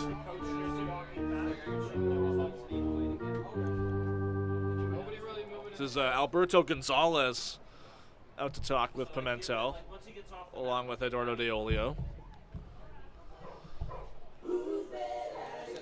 There is some bodies, as you just saw there, in the Majors bullpen, but nobody really warming up as just yet, as you might think they'd be coming into the ball game. No real action. So 1 out. Noah Hall steps in with 2 on. 25-year-old in his 3rd year in the CBL. His favorite ride at Canada's Wonderland, the Alpine Fury.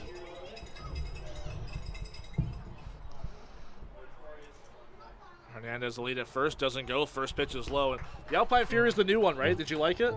Man, that was a fast roller coaster. I like my roller coasters to have a big drop and maybe some loop-de-loops, but you're not getting any of that on the Alpine Fury. It was over before I even realized that it had started. We're always hoping for a roller coaster of a ball game, and Baycats trying to make that happen tonight. Still down 6, but their best opportunity right here to score some runs. What a great segue from Julius Hearn, and I couldn't agree more.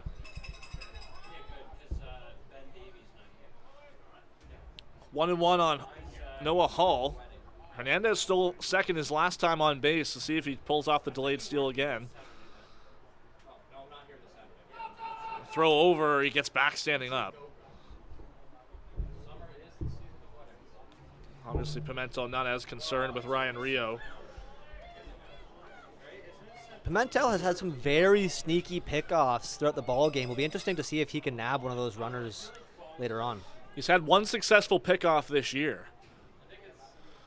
1-1, swing and a miss from Hall. Just got a piece of it into the glove of De Olio. And that really looked like his pitch to do damage to. Obviously easier for a pickoff to be completed if you're a left-handed pitcher throwing to first base, but Pimentel's windup kind of leads him towards first in a way rather than going directly towards home plate, which is exactly what you want for a pickoff. 1-2, 1 out. Hall fouls it away. We were talking a lot about OPS in this ball game and talking about how high the average OPS is in this league. If you look at the CBL so far this year, 841 is the league average. Right around 720 is the major league average. So it's been a crazy difference this year in the offense in the first year of this new era in the CBL. Yeah, I don't know if baseball fans realize how big a 120 OPS difference is. Hull just gets a piece of that one on a quasi-check swing. Stays alive.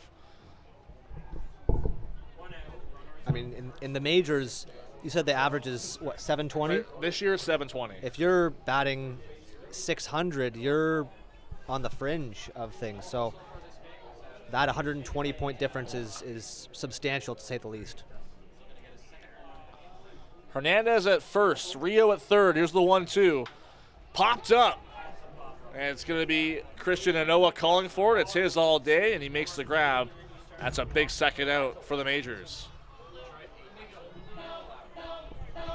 Right fielder number 23. Brings up Clayton Keys, a batter who likes taking at-bats against left-handed pitching, and what better opportunity right here with a runner on first and third, runners on the corners.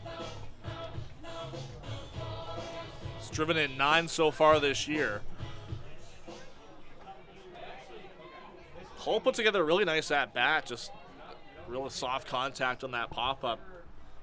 Ended his opportunity. First pitch is in the dirt, blocked by De Olio.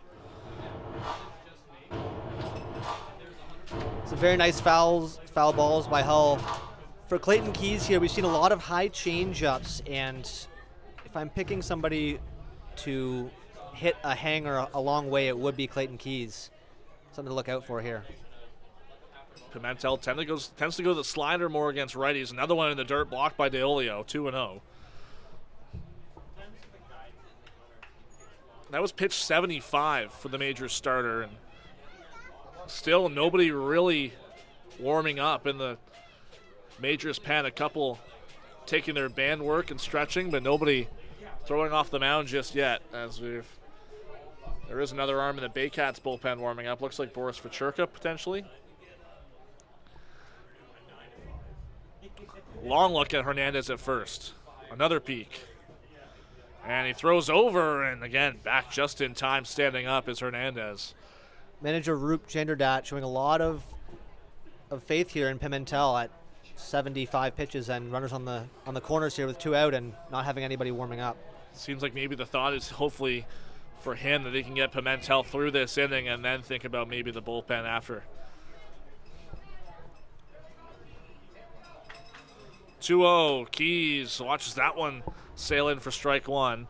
Pimentel coming off a losing effort to the Royals a couple weeks ago. He went 5 2/3 innings in that one. Won 4 of his first 5 starts in the league. Got off to a great start with the Majors. Another throw over. It's bounced in.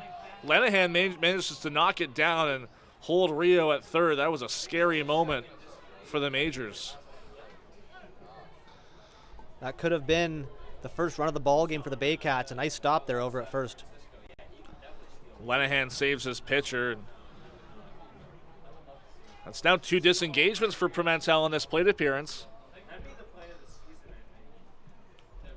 There's Chanderdat right there. There's a 2-1 upcoming from Pimentel. There's the pitch. Swing and a miss. The throw over to first. It is in time. Hernandez picked off by DeOlio, and the Baycats' opportunity ends at first base. Best opportunity the team had to get on the board. We'll head to the top of the 5th inning. Majors holding that 6-0 advantage.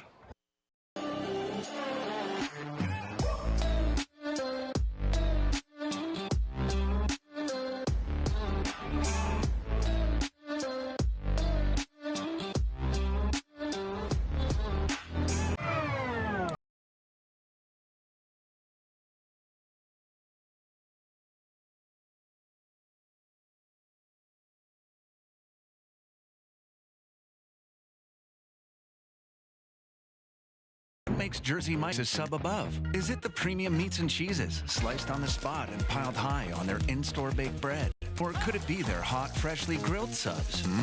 How about all of the above? Jersey Mike's, a sub above.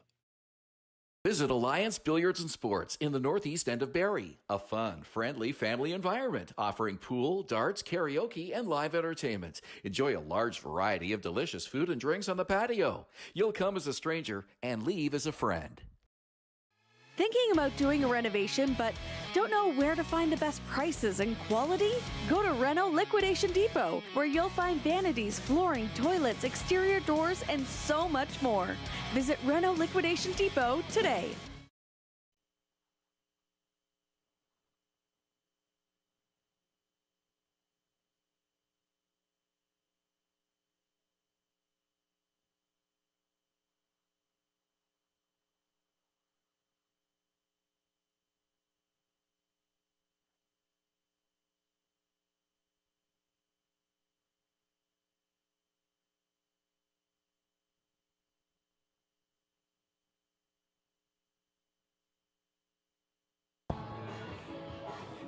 Top of the 5th inning here at Athletic Culture Stadium, and after Saul Vasquez put in an inning in 2/3 in relief before a start later this week, another bullpen arm comes out for Barrie. It's Ronnie Rosario.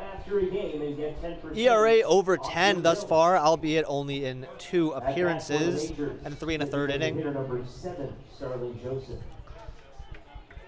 Yeah, made his CBL debut on the 23rd of July against Brantford, allowed 2 earned runs late across 2 innings there, and then nearly a week later against the Guelph Royals, allowed another 2/3 of an inning, 2 earned runs in an inning and a third on the road. Mindset for Rosario has to be to control the pitches and keep them in the zone Walks and strikeouts even at 4. Trying to prove to Josh Matlow that he belongs. Really his first pro opportunity outside the Dominican Republic.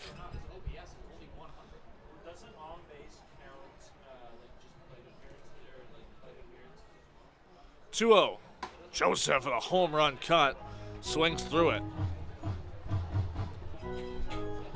Nice fastball there from Rosario. If he can just keep that around the zone and have competitive pitches, might find himself in this league for a while.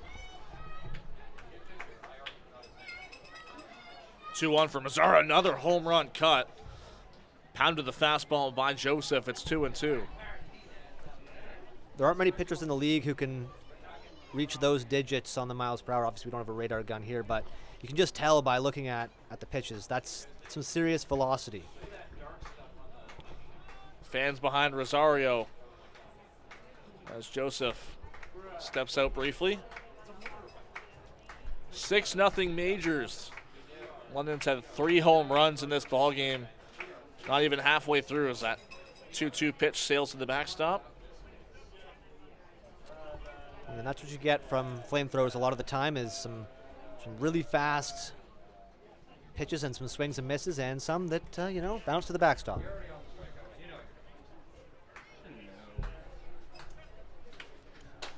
Joseph doubled and scored his last time up.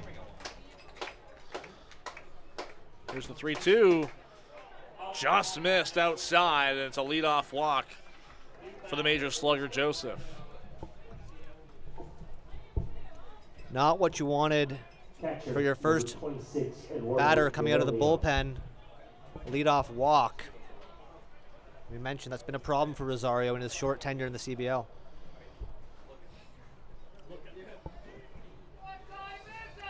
So here's Eduardo De Olio, who drove in Joseph with a single back in the third. He was the last batter Juan Benitez, the Baycats starter, faced. First pitch is up high. I understand the small sample size, only 2 appearances, this being his third, but you don't see many pitchers whose walk total is higher than their strikeouts.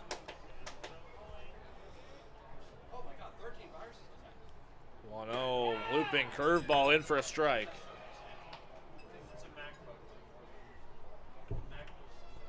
A nice pitch there for strike 1.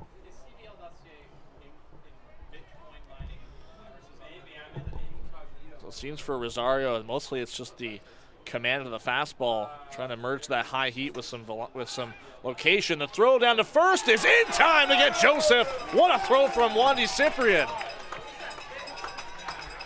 Really no excuse not to get dirty sliding back into first base there. And it looks even worse after being called out. Kind of an abbreviated slide, you're right, or a dive back in from Starling Joseph, who had a kind of base stealer type lead at first base, and a perfect throw from Cyprian. Kind of answers the pickoff from Eduardo De Olio, the batter now from the last half inning on Francisco Hernandez. Great heads-up play by Cyprian. Obviously, we saw De Olio. I mean, that's 2 of the best catchers in this league, and you're seeing now why.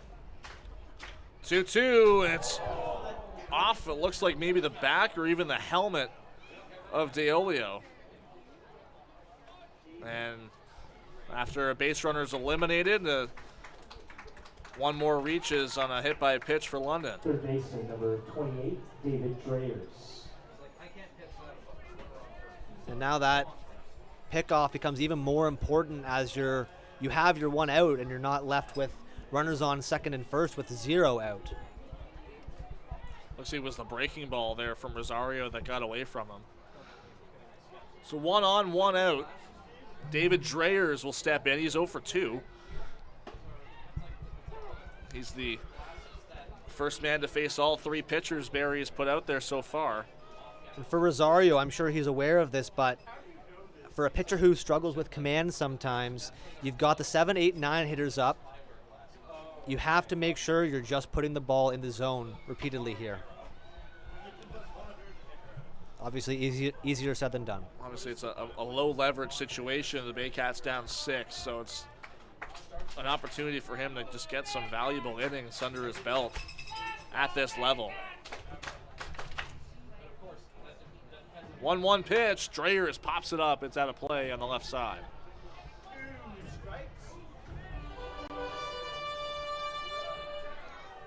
A few more bodies in that London bullpen. Not quite sure yet who the next man up is going to be after Cecilio Pimentel, who at this point looks like he'll be getting the 5th inning. 1-2, 1 out. Diolio the lead at first. Dreyers swings and misses.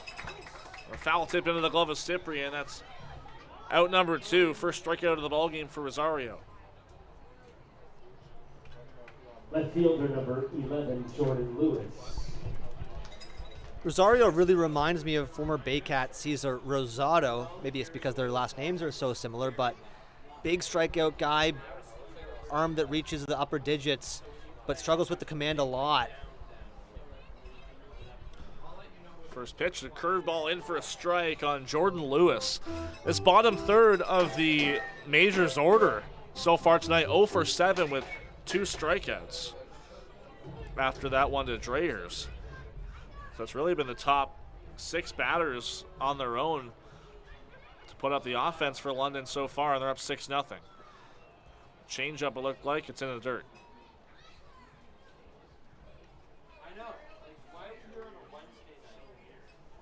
Setting down Lewis here would lead off next inning with the 9-hitter. It would be nice to cut that bottom of the order in half, as opposed to having the number 1 hitter lead off next inning. We'll check on Diolio at first. He gets back standing up.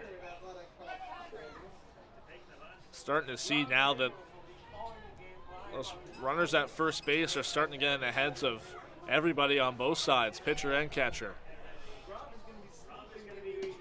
Fastball outside, 2-1. You mentioned it. A lot of the action tonight has been happening over at first base.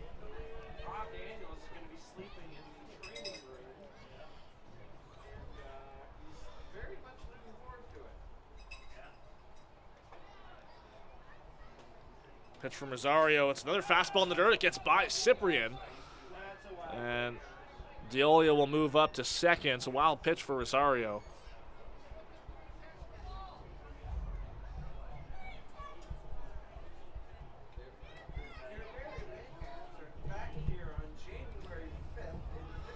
Runner moves up to second now, and with 2 outs, you got to think that a hit scores Diolio.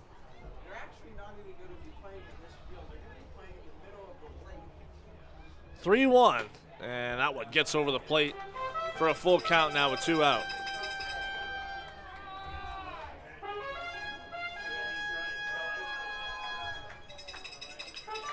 Full count, 2 outs. Lewis looking for his first hit of the ball game. Here's the 3-2. Curveball up high. Cyprian thought that might have been strike 3. But the inning will continue. A 2-out walk to Jordan Lewis. Well, the wild pitch ends up being a moot point, as Diolio would have gone to second regardless with that walk. 9-hitter now. It's Jarrett Burney, and you really, really want to end the inning here before the lineup turns over. Number 12, Jarrett Burney. So Lewis reaches for the first time. 2 on, 2 out. Here's Jarrett Burney. That one gets away from Cyprian again. And both runners will move up. 2 in scoring position now. Now looks like it's going to be a pass ball to Cyprian, who got a real big chunk of glove on that one. No action in the Baycats bullpen. It will be Rosario that finishes this inning, at least at the time being.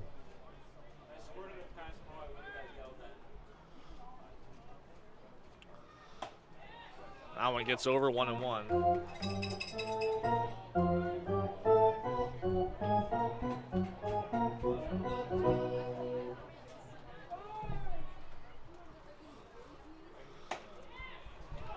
Top of the zone. Very interesting. Rosario has opted to pitch from the windup, not from the stretch, even with 2 runners on. 1-2, 2 out. Rosario's pitch is up and in. Seen multiple pitches like that where Rosario is a strike away and loses that breaking pitch up and into the righty.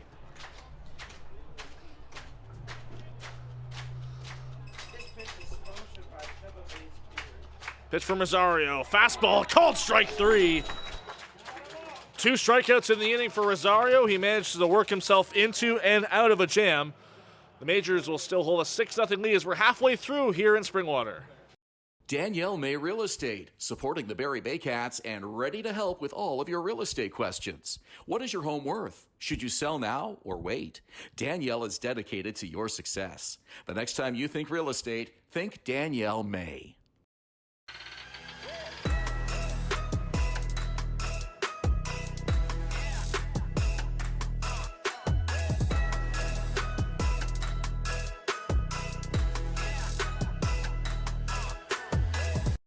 Hi, I'm Chrissy Fans from 400 Chrysler and Barrie Dodge Jeep Ram. This year, we are the community partners of the Barrie Baycats. Community is near and dear to our hearts here at the dealerships and one of our core values, so we can support local and shop local.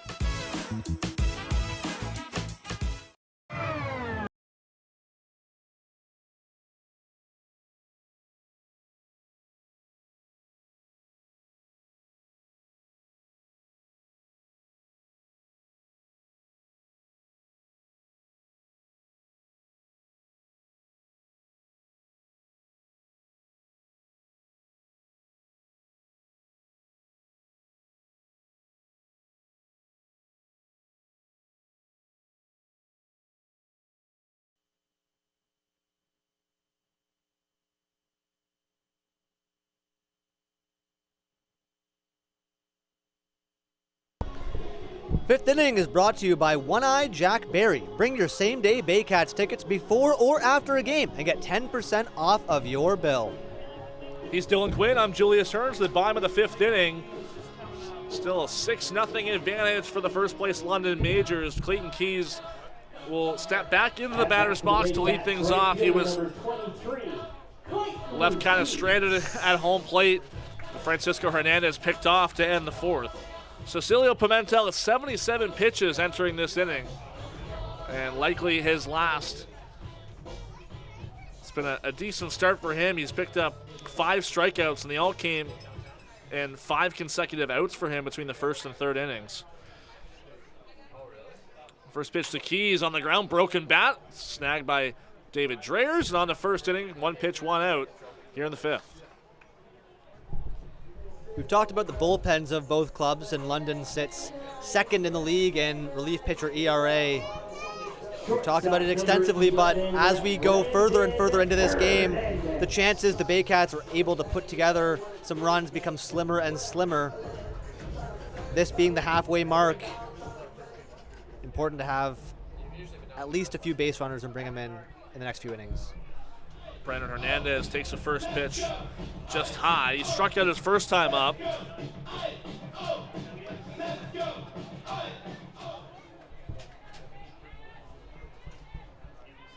This will be pitch number 80 for Pimentel. 1-0, high fly ball into the right center field gap. It'll stay in the yard. Tucker Zdunek onto it, and he makes the catch for out number 2. Just got a little bit under that pitch, or it could have been 6-1. The center fielder, number 7, Canis. You know this as well as I do. The pull side power for Brandon Hernandez comes very seldom. You don't see a home run or much extra base action to that right field side. It usually kind of goes to the opposite field. Well, he uses that approach a lot of times to stay alive in counts. We'll see him foul off 3 or 4 foul balls to the left-hand side. But every now and again, when he does pull a ball, he tends to have good results. Got a right-hander up in the pen now for the Majors.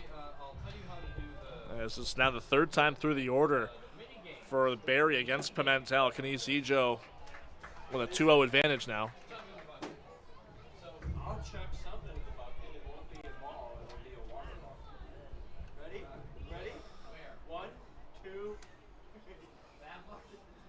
It's a 2-0. Swing and a miss from Ejo. Good count to take a cut in. He didn't connect there. 2-1 nonetheless.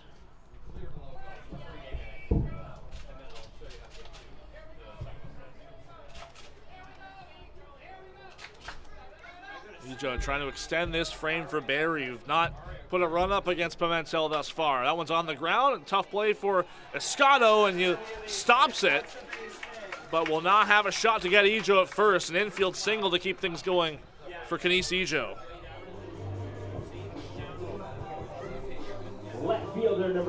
I don't have an exact stat, but it does feel like in the majority of these innings, the Baycats have left one, if not more than one, runners on base. Yet again, same situation, runner on first base, and you got one of your best hitters at the plate in Noel McGarry-Doyle. You want to finally break that streak and bring Kenice Ijo, a very fast runner, around to score. 2 out. There's Noel McGarry-Doyle on the ground to first, and the one hop right at Trent Lenahan.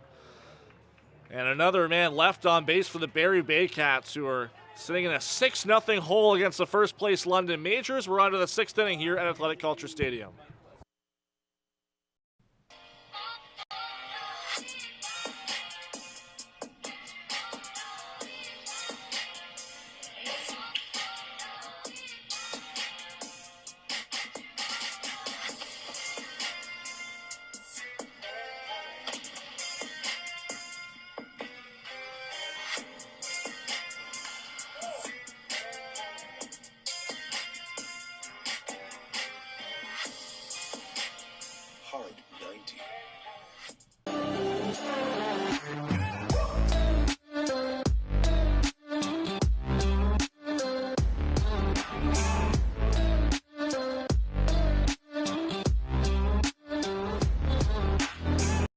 Thinking about doing a renovation but don't know where to find the best prices and quality? Go to Reno Liquidation Depot, where you'll find vanities, flooring, toilets, exterior doors, and so much more. Visit Reno Liquidation Depot today. The juice is the best way to add zing to your Jersey Mike sub. Real red wine vinegar and olive oil blend. And I like a lot of juice. Pour it on. Go ahead. Go on.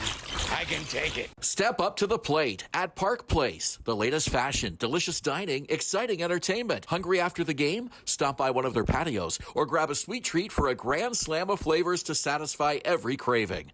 Park Place, where every visit is a home run. 6-0 Majors as we enter the 6th inning. He's Dylan Quinn. I'm Julius Hearn. Top of the order for the Majors to get things started here in the 6th against Ronnie Rosario, who stranded 2 runners in scoring position his first inning of work back in the 5th. And he's also assigned for the 6th inning here tonight. First pitch is well inside to Michael Escato, who is responsible for run number 6 for the Majors tonight, an opposite field home run back in the 4th. 1-0, fastball up the middle. That's a base hit for the leadoff man. Nice piece of hitting there by Escato. He adds to his league lead in hits. 64 hits on the season now for Escato. Well, as we wait for the Baycats to take us on this roller coaster ride, I'll ask you: are you a big roller coaster person? I'm not much of a theme park or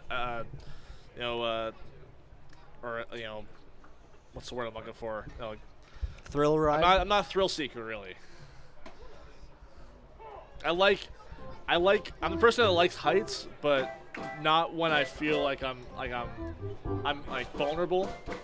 Makes sense. I feel like there's a big difference between heights and the feeling you get in your stomach going down a roller coaster. Throw over to first as Escato steps back in. Like, I can go up in the CN Tower and look down at the glass floor, and I'll be fine. Or step on the glass floor, I'll be fine. But, doing stuff like roller coaster rides and whatnot, that it makes me very nervous. Foul tip off the glove of Cyprian. It's 0-2. Well, I'll tell a quick story. I was somebody who all my life was decently scared of heights. And then I went to university in downtown Toronto, and I lived in an apartment on the 45th floor. Wow. And safe to say, 3 years living there, I was cured of my fear of heights. 0-2. Fastball away. to Trent Lenahan, who's 2 for 3 so far. Struck out his last time. But each of his first 2 hits, he scored on home runs by Christian Anoa, who stands on deck.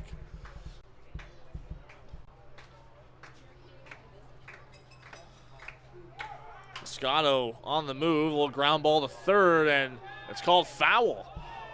Just sneaks around third base, says home plate umpire Ryan Herron. Roop Chandradat can't believe it, as that would have been an easy base hit for Lenahan.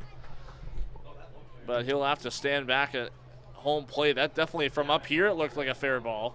I didn't get a great look at it, but it did take a very interesting hop. Obviously, London thinks that ball was fair. And Escada was on the move too. See if he does the same thing here. He has 13 stolen bases on the season so far. Rosario 1-2 here on Lenahan. Nobody out. Pitch is in the dirt. It's blocked by Cyprian, but gets too far away from him to keep Escada at first. He moves up on the wild pitch. So now a runner on second with no outs. If London can add to their lead this inning with 1, maybe 2 more runs, that'll really put the Baycats' chances, it'll make it a lot more slimmer, their chances. 2-2, called strike 3. Lenahan knew it. He goes down looking for the second time. Huge first out of the inning. Lenahan, a very qualified hitter, his OPS over 1,100. Doesn't get any easier here with Anoa. 2 home runs, 4 RBI, and a walk so far tonight. He's been easily the star of this game to this point. Opportunity for another RBI or 2, as that one's away for ball 1. First time he's facing Rosario here tonight.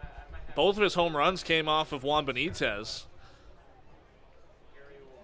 I'll put you on the spot here. When was the last time we saw a second baseman hit 13 home runs in the season? In this league, I don't think I have. That's the crazy, again, as you mentioned, it's the crazy thing about this middle infield for the majors. Not positions you typically see a lot of power from, but that's exactly what they're getting.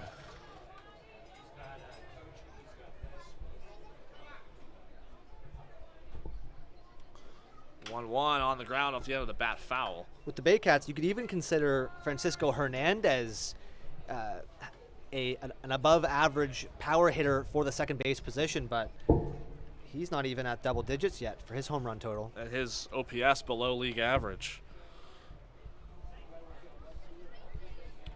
Michael Escado stands at second base with 1 out. Majors looking to attack on more to the 6-0 lead. Pitch from Rosario, fouled out of play.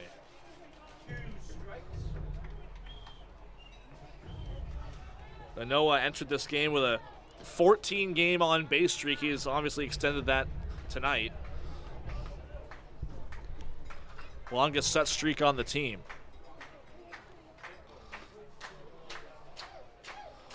One, two, 1 out. Rosario's pitch outside. He's extended that and more, as you mentioned it. He's been the star of this game thus far. Tucker Zdunik on deck. As Caleb Casey warms up in the Majors bullpen. 2-2 pitch. Just got a piece. And was there... Looks like I think maybe there was a balk called there. Yeah, that was a very easy balk call there as he quick pitched him. I'm not sure what the mindset there was with a runner on second. So reset, still 2-2. Escado moves up to third on the balk.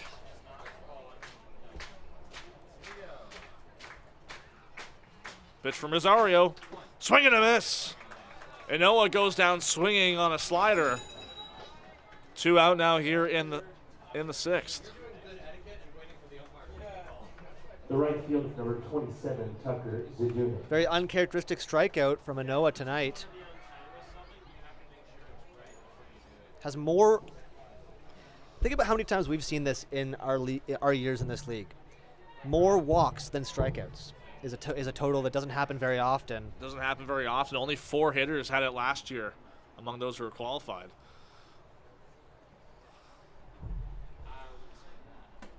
First pitch is inside on Zdunek.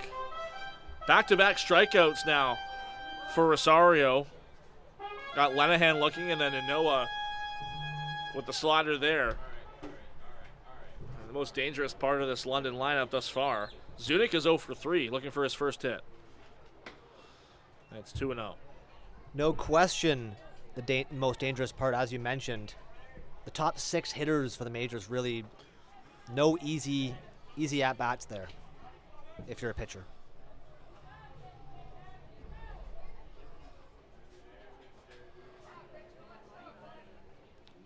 Zdunek pops it straight up. Foul territory he'll drift into. Noah Hall calls it off, but it's Wandy Cyprien a bobble, and he hauls it in. Routine catch, and he adds a little bit of flair to it, and maybe a bit of a scare for the Baycats, but that'll do it for the 6th inning. We go to the bottom half, still 6-0 Majors. Hi, I'm Chrissy Fans from 400 Chrysler and Barrie Chrysler Dodge Jeep Ram. This year, we are the community partners of the Barrie Baycats. Community is near and dear to our hearts here at the dealerships and one of our core values, so we can support local and shop local.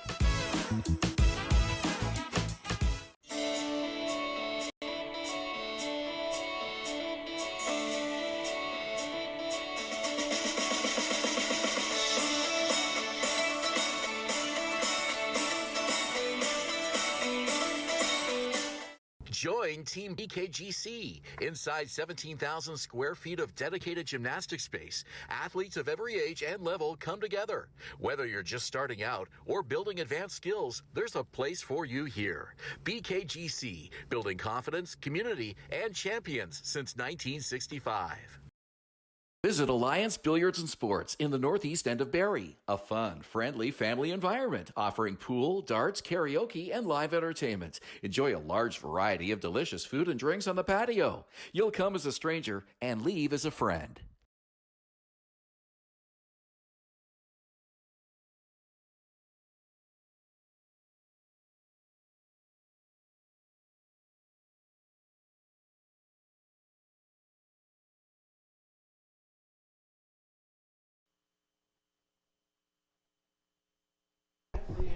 The 6th inning is brought to you by Pure and Simple, the better breakfast brand located at 521 Bayfield Street, just a few minutes from the stadium.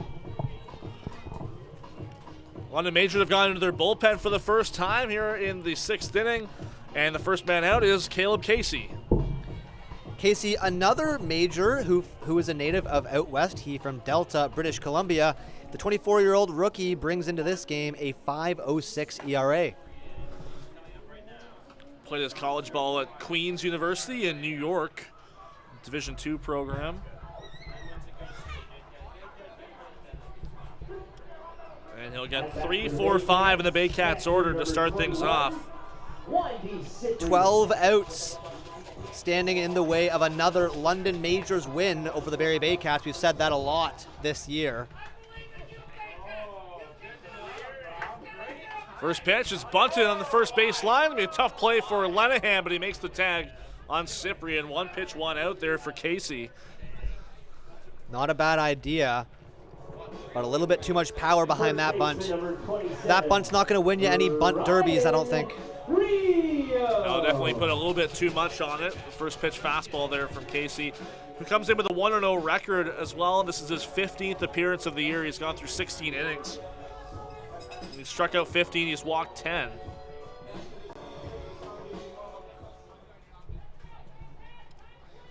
First appearance against the Baycats this year. Ryan Rio steps in, he takes the first pitch outside.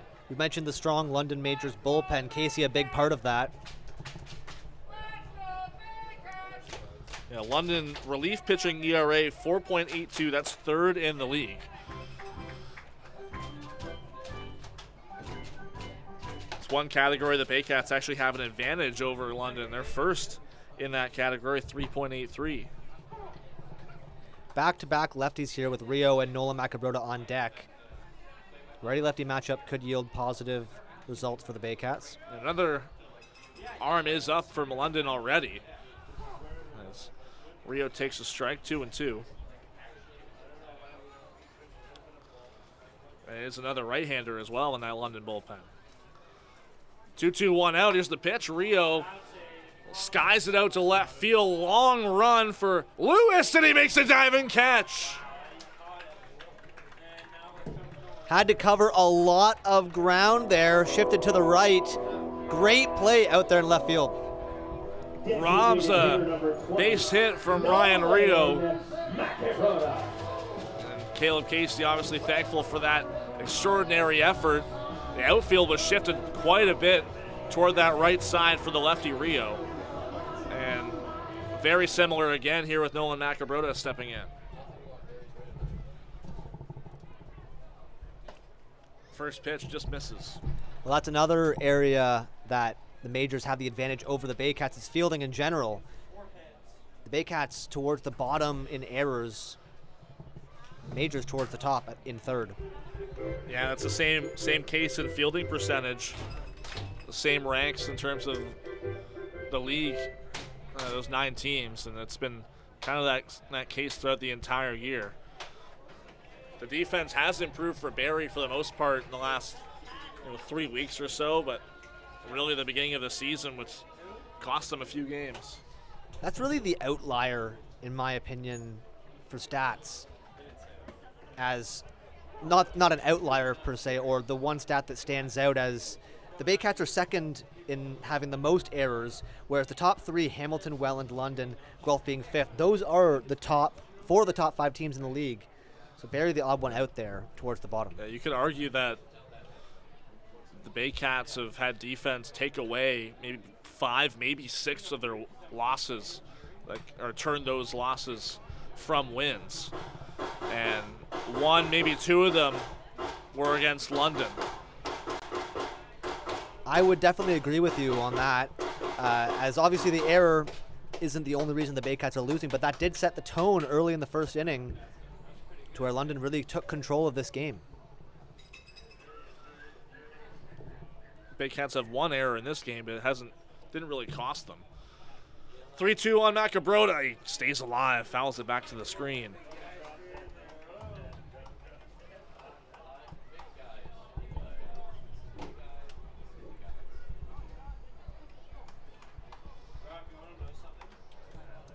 Francisco Hernandez on deck. Macabrota putting together a good at-bat here. Full count, 2 outs. 3-2 pitch from Casey. Breaking ball, got him.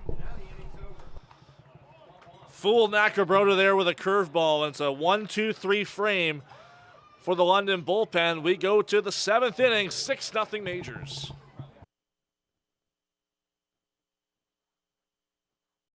Danielle May Real Estate, supporting the Barrie Baycats and ready to help with all of your real estate questions. What is your home worth? Should you sell now or wait? Danielle is dedicated to your success. The next time you think real estate, think Danielle May.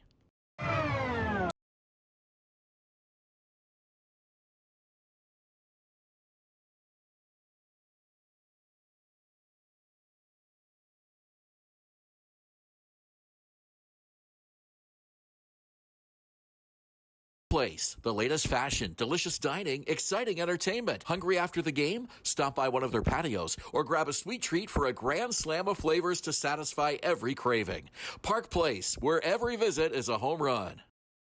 What makes Jersey Mike's a sub above? Is it the premium meats and cheeses sliced on the spot and piled high on their in-store baked bread? Or could it be their hot, freshly grilled subs? How about all of the above? Jersey Mike's, a sub above. Barrie, this one's for you. My name is James Anderson, owner of Sinclair Sports Medical Center. We find what's actually going wrong with your body and we make a plan to fix it. And I've spent years helping people in this city move better and hurt less. We want to help you feel like yourself again. Come see us and let's get you back to living your best life.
Top of the 7th inning, I'm Julius Hearn along with Dylan Quinn. 4th pitcher of the ball game for the Baycats, and it's the new lefty, Braden Pakala enters.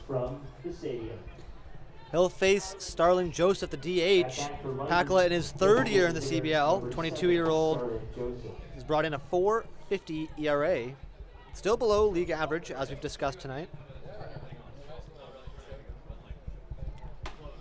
First pitch to Joseph's a called strike, coming off a really rough outing. Just a 1/3 of an inning on Friday against the Hamilton Cardinals. Allowed 2 earned runs on 2 hits and a walk in that one. And it was a big reason why the Cardinals are able to come back in that one. Ground ball to second, Francisco Hernandez. Routine play on the first for out number 1. Pakala really had his breakout season this past season in the CBL. Marking an ERA of .357. He has yet to find that same stride this year. It really seemed like he was kind of keeping that going really early on. His first 5 outings of the year were scoreless, and that was across 8 innings pitched total across 5 outings, and then he's allowed an earned run in the next 5, and since then it's kind of been off and on. Well, what better chance to turn it around here in a very low leverage situation? 0-1 pitch, a fastball, gets it by Eduardo De Olio.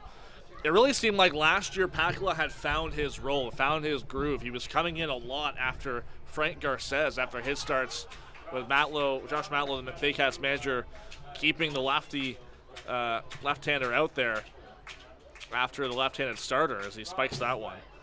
And I asked Pakala earlier this year, like, hey, I noticed last year you're coming out of the pen after Garces quite often. Not so much this year, and he said he really liked it last year. He felt like he matched up well with hitters after they saw what Garces had. Garces will overpower you with a, fastball into the 90s and crazy movement, and Pakala was kind of the mix that threw everything off. Gets a swing and miss there. It's on the ground. Throw on to first to complete the strikeout, and there's 2 gone in the 7th. Well, that's a very interesting point, Julius. Usually after a lefty, you want to give the hitters a different perspective and bring somebody in from the opposite handedness, but when Pakala's at the top of his game, he really offers as a very useful tool for Josh Matlow in that bullpen, him being one of the only lefties.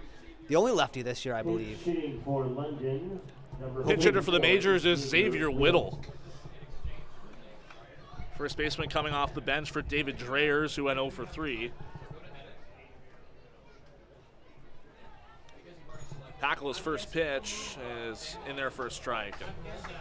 Yeah, we haven't seen that kind of move for Pakala. It's been very much assorted compared to last year. Maybe a reason why it's been kind of off and on for his success out of the bullpen this year. Quickly 0-2 on Whittle, who swings through that one. He's showing some good stuff here in this inning, and for Pakala, when he's hitting the zone, he usually finds a lot of success. 0-2 count is first pitch is just outside on Whittle. CBL rookie out of Humber College. Spent last year with Hamilton's farm program, the Junior Cardinals. 0-1-2. Called strike 3. Whittle thought about chasing it, but he knew it was right down the heart of the plate. And Pakala, a 1-2-3 frame here in the 7th. It's stretch time at Athletic Kulture Stadium. The Baycats a long way to go to try and get back into this one. 6-0 Majors going to the bottom of the 7th.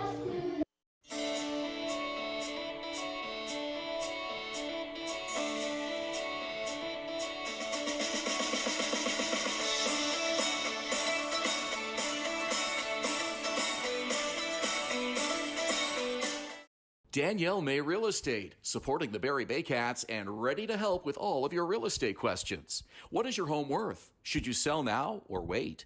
Danielle is dedicated to your success. The next time you think real estate, think Danielle May.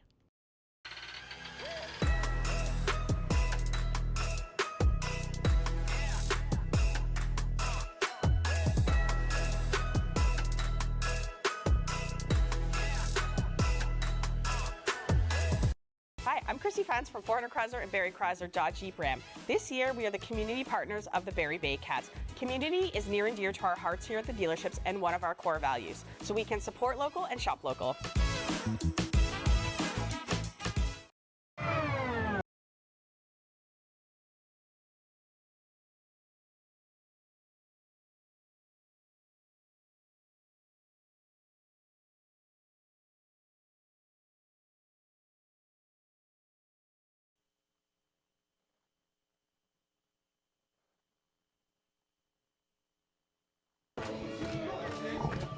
Welcome back to Athletic Culture Stadium. Along with Dylan Quinn, I'm Julius Hearn. Still a 6-0 lead for the London Majors, who go deeper into their bullpen with Cade Douglas. 7th inning brought to you by Wild Wing Barrie. Go ahead, Baycats. Get wild.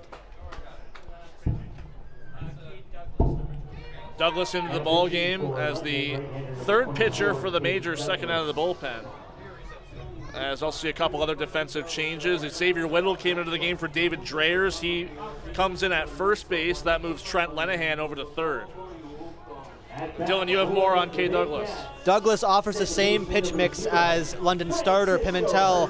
2-seam fastball, changeup, and a slider.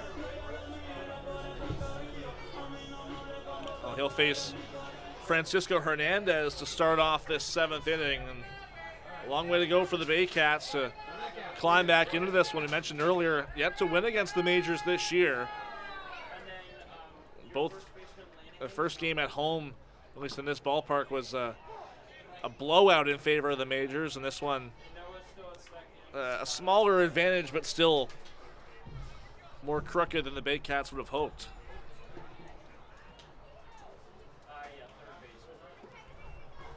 Douglas offers as the Baycats' best chance and the best pitcher they've seen this. He offers as the best chance the Baycats have seen this ball game. His ERA up over 9. American import from Trinidad, Colorado. That one's fouled away by Hernandez. Faced the Baycats on June 20th here at this ballpark. Gave up 2 hits and an earned run in 1 inning of work. Struck out 3 as well. And also on July 24th in London, a walk and a strikeout in 2/3 of an inning. Douglas is a big control pitcher. He doesn't allow many walks.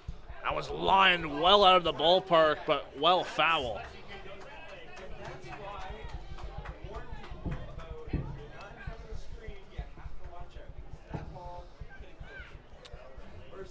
Hernandez got a great piece of it, but way too early. And it's 1-2.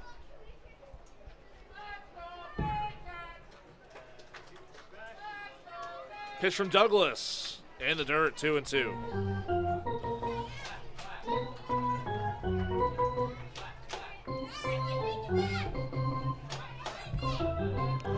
Cecilio Pimentel, the major starter, went 5 innings. He's in line for the win, allowed just 4 hits and a walk. Make that 2 walks. Did not allow a run. On the ground to second, Anoa gathers, throws to first, is in time for out number 1. The difference between both teams in this game has been London limiting the walks, the Baycats walking many, and the Majors cashing in on runners on base, and the Baycats being unable. In the 6th inning, which was pitched by Caleb Casey, he went 3 up, 3 down. That was the first time the Baycats had not had a base runner in this game, but they had left 1 in each of the prior 5 innings. Which is even more telling of a stat with the Baycats having 0 runs. 4 of those were in scoring position, 2 of them at third. Noah Hall swings through the first pitch. We see this a lot in the majors and sometimes in the CBL as well, where a team just struggles and cannot bring runners home to score. What do you think that says about a team, one being able to cash in runners in scoring position and the other not? Hall fouls that one down the first base side. I think it complements the pitching very well because they're able to execute with the pressure on. But it also the pitcher has to be in control, and if they're not in control, the batter's going to take advantage. And obviously the pitching for London with Cecilio Pimentel, he got into a couple jams and he was able to work his way out of it. 0-2 here on Hall, swing and a miss. First strikeout for Cade Douglas. I wish the CBL, we've had some really nice stat tracking this year. Prior years we didn't have the split of starting pitcher, relief ERA, a couple other things. I would really like to see runners in scoring position average. I would like to see batting average and OPS with runners in scoring position, because I think that's a very telling stat and tells a story of a team quite often throughout a season. Clayton Keys pops it foul out of play on the first pitch. No doubt the CBL has made major improvements in their user interface and statistics that are available online, but I totally agree with you on that point. Yeah, there's still a long way to go. There's prior years and some other minor changes that have yet to be made, but overall they're headed in the right direction. Breaking ball in there for a strike. Quickly 0-2 here on Clayton Keys.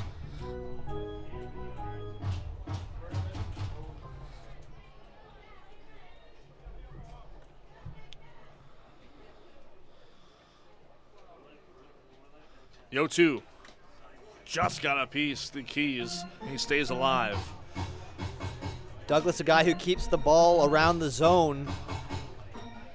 Good contact there from Keys. You know you're going to get a ball somewhat close to being a strike. It's Douglas's first outing in nearly 2 weeks. It was on July 26th, just 1/3 of an inning, allowing 2 earned runs against the Hamilton Cardinals in what was a win for the Majors. As Keys strikes out to end the frame, back-to-back Ks for Cade Douglas to keep the Majors out in front by 6. We go to the 8th. They'll look to add on here at Athletic Culture Stadium.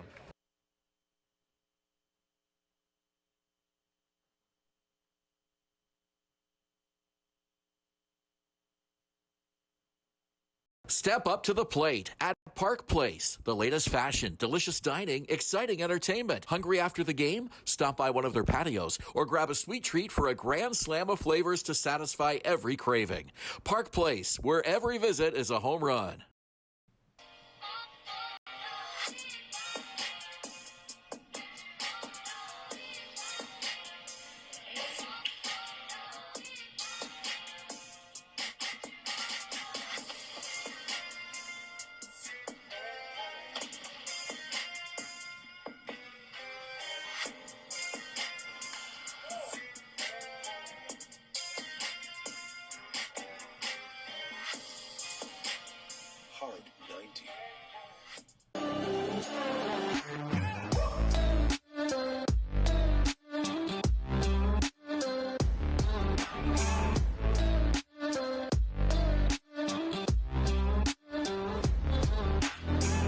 Thinking about doing a renovation but don't know where to find the best prices and quality?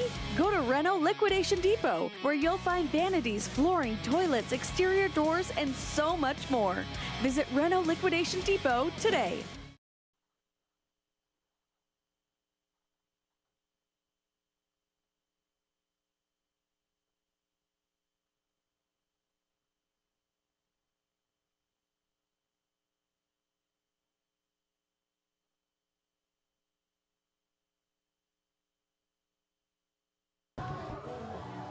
Top of the 8th inning, and Braden Packla is going to get a second inning of work out of the bullpen and trying to hold the Majors off as much as possible. They lead 6-0 over the Barrie Baycats, and was becoming a pivotal matchup when it comes to the CBL standings. Majors coming into the ball game in first place. Baycats trail by 2.5 games, and that at this moment looks to extend to 3.5 by the end of the night. Well, first pitch is up high to Jordan Lewis. With a loss tonight, they will move a full 3 games behind the Welland Jackfish and 3.5 games behind the London Majors. 1-0 from Packla. Catches the plate, 1-1. We'll get a look at the out-of-town scoreboard shortly. A couple other games in action tonight. Guelph leads the Red Sox 10-4, and Hamilton leads Toronto 12-6. Where are we at in those games? As there's a ground ball in third. Carson Barker in at third base. First opportunity here, and picked by Ryan Rio, but he can't hold on. And that's going to be an infield hit given to Jordan Lewis, his first hit of the ball game. Mentioned earlier Carson Barker, he's in at third base coming in for Noah Hall, and Brendan Daly is also in the game coming in for Clayton Keys in right field. You mentioned what at what point those games were in. Guelph and Brantford top 8. Guelph leads 10-4, and Hamilton Toronto is bottom 6. Hamilton leading 12-6. So both very high scoring games. Yeah, that Toronto-Hamilton game at one point was 6-6. Hamilton really taking advantage at Christie Pitts. His first pitch up high to Jarrett Burney. Both results, as it sits right now, consistent with what we've seen throughout the whole year. Guelph and Hamilton both in playoff spots, Brantford and Toronto both not, and the scoreboard as we both would have predicted. Ground ball through the outstretched Francisco Hernandez, and not even breaking stride is Jordan Lewis. He's in at third base, and that might be an error charged to Francisco Hernandez. Heads up base running by Lewis, as even in a 6-0 ball game, nothing's decided. Running hard and extends another base. The shortstop, number 8. I would give an error there to Hernandez. We'll see what the official scoring is. Nonetheless, runners on the corners now for London here in the 8th. And it's given an infield hit.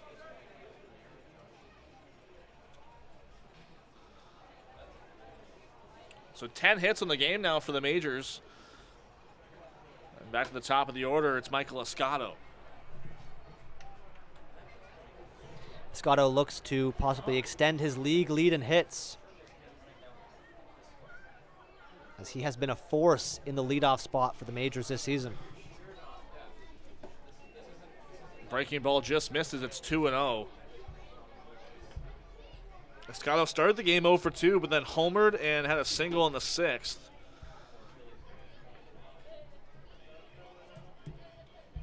His home run was the last time anyone has scored. That was back in the 4th inning. 2-0. Popped up. Shallow left center field, and it's going to be a tough play. No man's land. It's Brandon Hernandez making the grab. Tagging up from third, the throw, and it's not in time. So it's going to be a sacrifice fly to shortstop for Michael Escato. It's 7-0 Majors. A tough play right in no man's land, as you mentioned. Might have been easier for Keniz Ijo to be the one to catch that, as he would have had more momentum coming home. Easier chance to throw out the runner. First out of the innings is a productive one for London. Jarrett Burney still at first, and that's, again, that I would say mistake. It's not an error anymore to Hernandez, but that one with Lewis going first to third on it, costing the Baycats even more. In your opinion, was that catch made by the correct fielder? No, it wasn't. I think you're absolutely right. Ijo was the boss out there as a center fielder. Swing and a miss. Late on it was Trent Lenahan, now playing third base. Well, shortstop's the boss of the infield, but you're right. Center field's the boss of the outfield. That ball was in the outfield, and usually you'll see Keniz Ijo having the final say on who gets that ball. I think they were lucky that it wasn't a collision out there. 1-1, big swing and a miss again from Lenahan. Because Noel McGarry-Doyle, the left fielder, was also pretty close to that play as well. You're absolutely right. Maybe the Baycats are lucky just to escape with an out. Runner likely would have came around to score anyways with 0 outs at the time. 1-2 inside on Lenahan, and it looks like it got a piece of him. So another hit batter puts 2 on here for London, just 1 out in the 8th.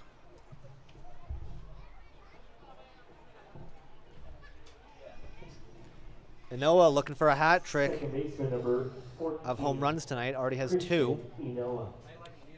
2 for 3, two-run home runs. And he also walked and struck out.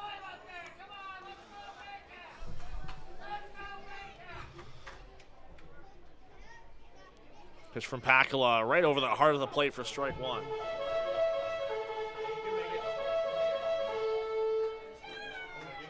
Imagine with that last pitch on Lenahan going inside, Inoa was taken all the way. Fouls that one away. It's 0-2. Pakula attacking here early.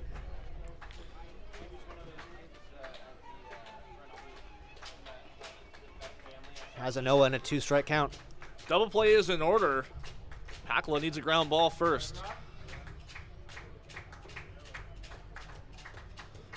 Here's the 0-2 in the dirt. Nice block there from Cyprian. He holds the runners at bay. Not a bad idea, 0-2. Noah doesn't bite. And a good block by Cyprian. Looks like Brad Grieveson warming up in the Baycats bullpen.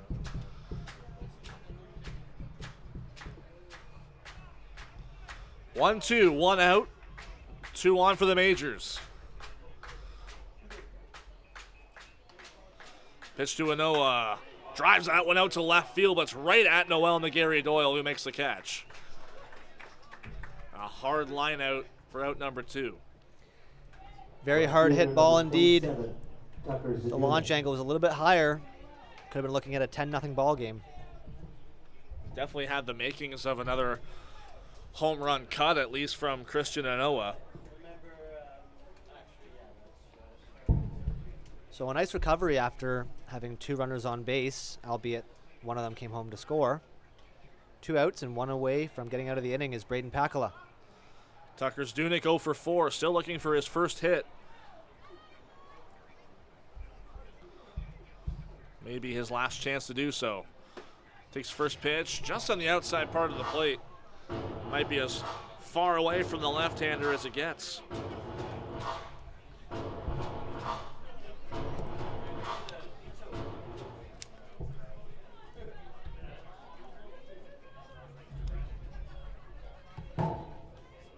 The 0-1 just misses low. 1-1. Lenahan at first, Bernie at second. Zdunek, an all-star this season, enjoying a very respectable hitting season. His OPS, another one of those guys, over 1,000. 9 home runs, 24 RBIs. He takes strike 2.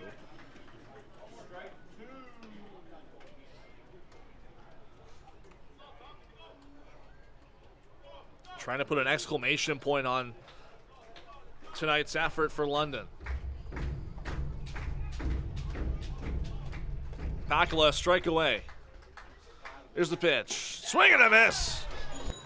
Zdunek chases and Pakala gets out of the frame, but not before the Majors add on one more. A sacrifice fly from Michael Escato. 7-0 as we go to the bottom of the 8th.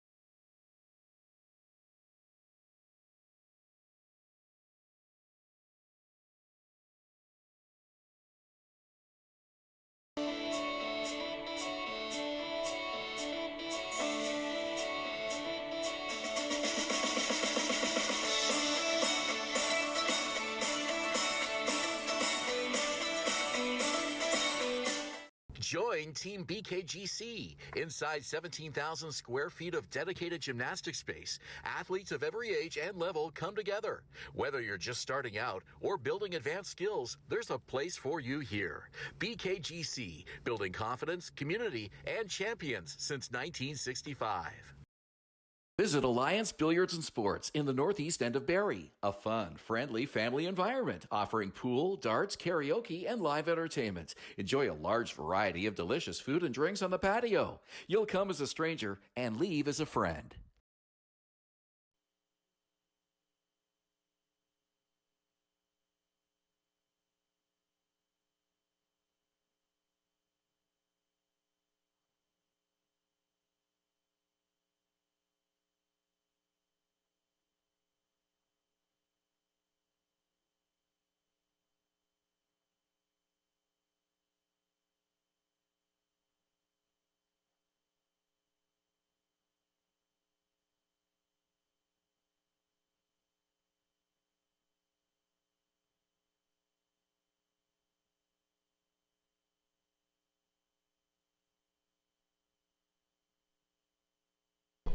Eighth inning brought to you by United Way Simcoe Muskoka, making poverty unignorable.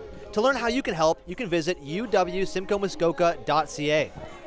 Another arm takes the mound for the London Majors. This time it's left-hander Dustin Davidson. He'll start his night off with a lefty-lefty matchup against Brandon Hernandez in the 9 spot before the order turns over to Canisijo. Powerful left-handed arm, measures in at 6'6", 235 pounds. The rookie is enjoying a very nice season, 2.22 ERA. Out of beautiful Haida Gwaii, BC. First pitch to Brandon Hernandez. Just misses low as that submarine action with that left-hand arm slot. 2-0, 2.22 ERA through 17 outings. 16 of those were in relief. Another one misses, 2-0. Seems like just about every other London major we've mentioned tonight finds themselves as a native from either BC, Alberta, somewhere out west. He's pitched 3 2/3 scoreless innings against the Baycats this year across 3 appearances. That one on the ground to first. Xavier Whittle makes his first play unassisted for out number 1. Just look at that. That's 2 balls tonight that Hernandez has pulled, albeit none of them for hits. At bat for the Baycats, center fielder number 7, Ken East. So we talked about the bottom of the order struggling early for London. Well, the Baycats bottom third of the order has also struggled 0 for 9 after that ground out.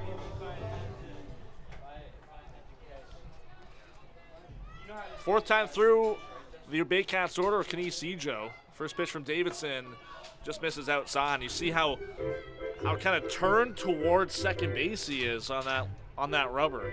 Just wait till he comes set. Look at that. How much he kind of twists over towards second base with that right foot in front.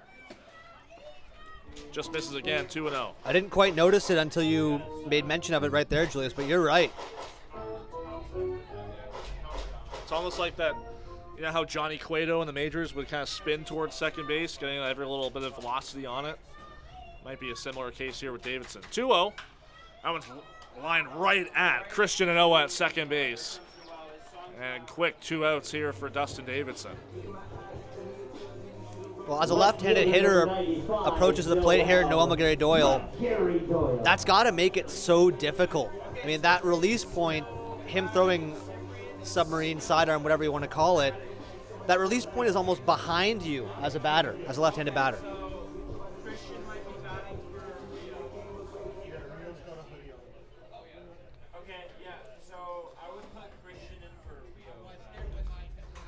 Noel McGarry Doyle sees the first pitch go to the backstop.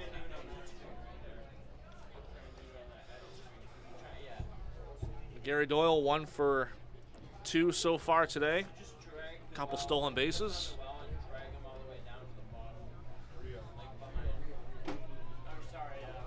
Wandy Cyprian on deck if he can reach. Davidson's 1-0. Broken bat and doesn't go far. Davidson has to rush to make a play. Underhand flip is just in time to get McGarry Doyle. Level-headed play by the Majors lefty, and that'll do it for the 8th inning. 7-0 London as we go to the 9th. We will look to add on with 1 inning to go.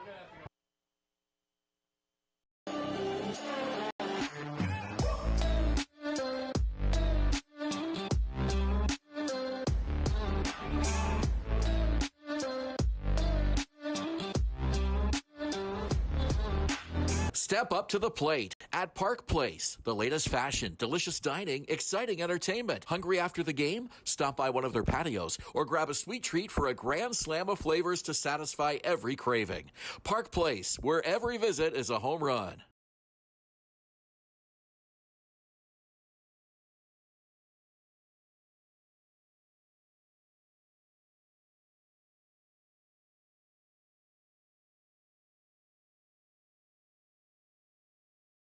Barry, this one's for you. My name is James Anderson, owner of Sinclair Sports Medical Center. We find what's actually going wrong with your body and we make a plan to fix it. And I've spent years helping people in this city move better and hurt less. We want to help you feel like yourself again. Come see us and let's get you back to living your best life. What makes Jersey Mike's a sub above? Is it the premium meats and cheeses sliced on the spot and piled high on their in-store baked bread? Or could it be their hot, freshly grilled subs?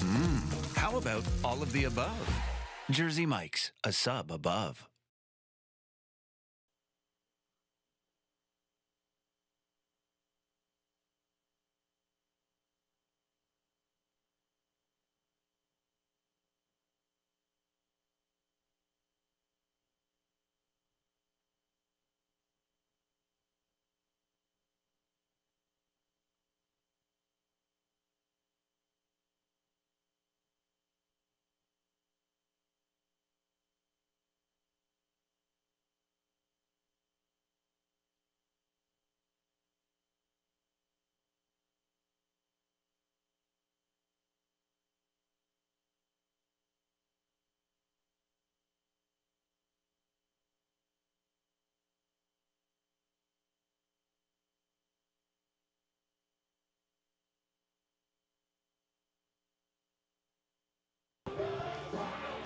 I'm Julius Hearn along with Dylan Quinn. We enter the 9th inning, and the London Majors hold a 7-0 advantage over the Barrie Baycats and gives some low-leverage opportunity for Brad Grieveson to get some innings in. The 45-year-old in his 6th year in the CBL has a below-league average ERA at 6.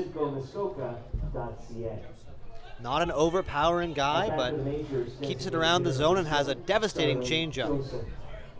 It's been in this league a long time, and it's a wonder that this guy, he keeps saying he's never had arm trouble in his career. And some low-leverage innings to get him qualified for the postseason as Starling Joseph launches that one onto the highway, but that's not going to count for anything except a strike against him. Yeah, that ball was launched.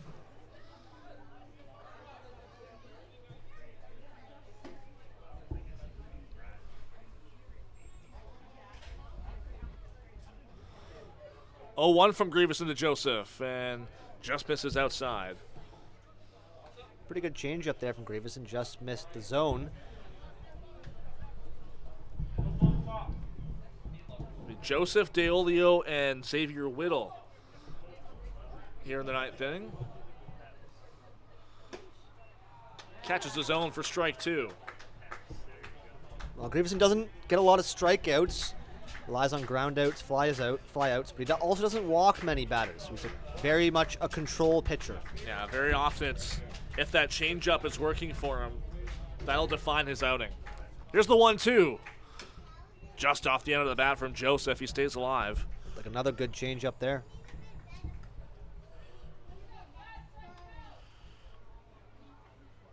Just his 6th outing of the year. This will get him to 10 innings on the season.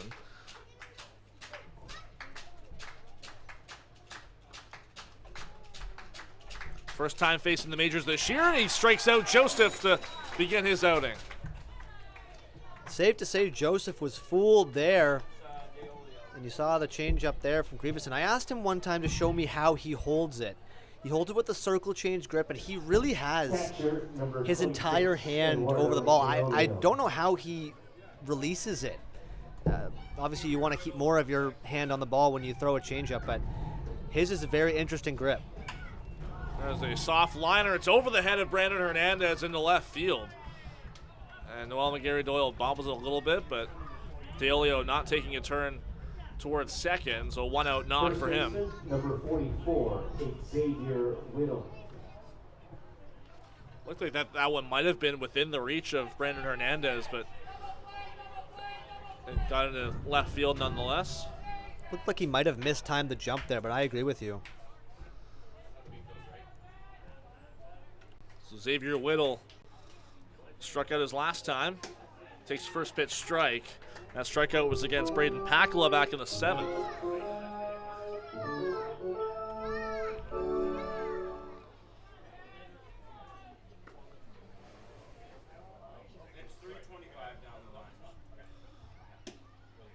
and just catches the edge of the plate, 0-2. Just goes to show you how much of a control pitcher Brad Grieveson is. In his last 6 years in the league, 124 strikeouts to 25 walks. 0-2, fouled away.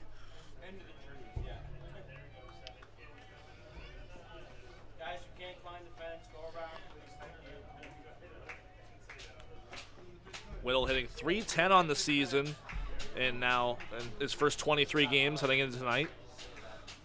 Trying to avoid the strikeout here. The 0-2 just misses outside. 1-2 the count. Looks like a right-hander up for the London Majors. It looks like Skylar Janice could be coming in a non-safe situation. The pitch, swing and a miss from Whittle. Two strikeouts. Back-to-back strikeouts from Grieveson. Mentioned not a strikeout pitcher, but clearly finding success with the breaking stuff right now. Jordan Lewis steps in and mentioned looks like Skylar Janice up in the bullpen for London, and you know Majors don't play again until Saturday night against Friday night against the London or the Welland Jackfish. So a couple days until their next game. As that one gets away from Cyprian, that's a pass ball. It'll allow DeOlio to move up. Yeah, I'm going to give that a pass ball. That's Well, Dustin Davidson, the lefty, also one of London's top relievers, and with a few days off after this game, why not give them some action despite the 7-0 score? Both these two teams will play Welland, in their next game. Barrie is at Welland tomorrow. London will host Welland on Friday night. Fouled away off the bat of Lewis.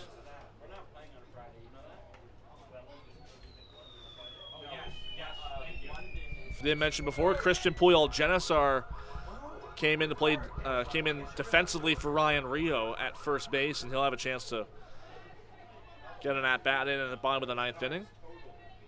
1-1, just outside again, 2-1. Jarrett Burney on deck. 7-0 lead for the London Majors. It's been all London this season series between these two teams. The 2-1. Swing and a miss. 2-2. One strike away from his third strikeout of the inning is Brad Grieveson, showing he's still got it. Looks like that changeup really is working tonight. DeOlio at second, 2-2, 2 out on Jordan Lewis. Here's the pitch. Lifts that one out into right field. Brendan Daly he overran it. It's over his head all the way to the wall. DeOlio will jog in. He will score. And heading out into the third with a 2-out triple is Jordan Lewis. Unfortunate for Brad Grieveson that ball is called a hit as Daly just misread it. Ran in a little bit too much, tried to jump for it, but nonetheless that ball ended up going all the way to the wall. Yeah, obviously a mistake for Daly there. You can't really call an error because he didn't touch it. But him overrunning it allows another run to score. It's 8-0 London, and another run 90 feet away. First pitch to Burney is a called strike.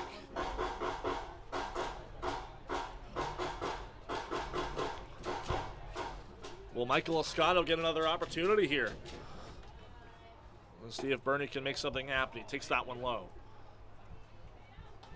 Yeah, 9-hitter is Burney before the lineup turns over to Escato. The runner on third and 2 out.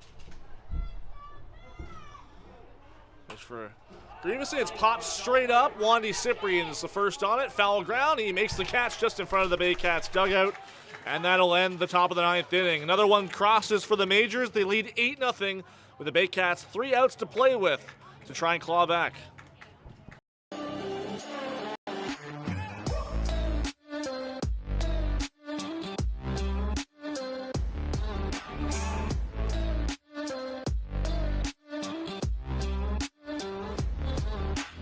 Step up to the plate at Park Place. The latest fashion, delicious dining, exciting entertainment. Hungry after the game? Stop by one of their patios or grab a sweet treat for a grand slam of flavors to satisfy every craving.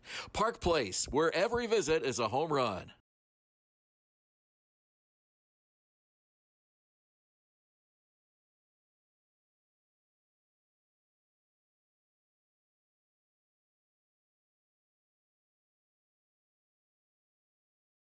Barry, this one's for you. My name is James Anderson, owner of Sinclair Sports Medical Center. We find what's actually going wrong with your body and we make a plan to fix it. And I've spent years helping people in this city move better and hurt less. We want to help you feel like yourself again. Come see us and let's get you back to living your best life. What makes Jersey Mike's a sub above? Is it the premium meats and cheeses sliced on the spot and piled high on their in-store baked bread? Or could it be their hot, freshly grilled subs? How about all of the above? Jersey Mike's, a sub above.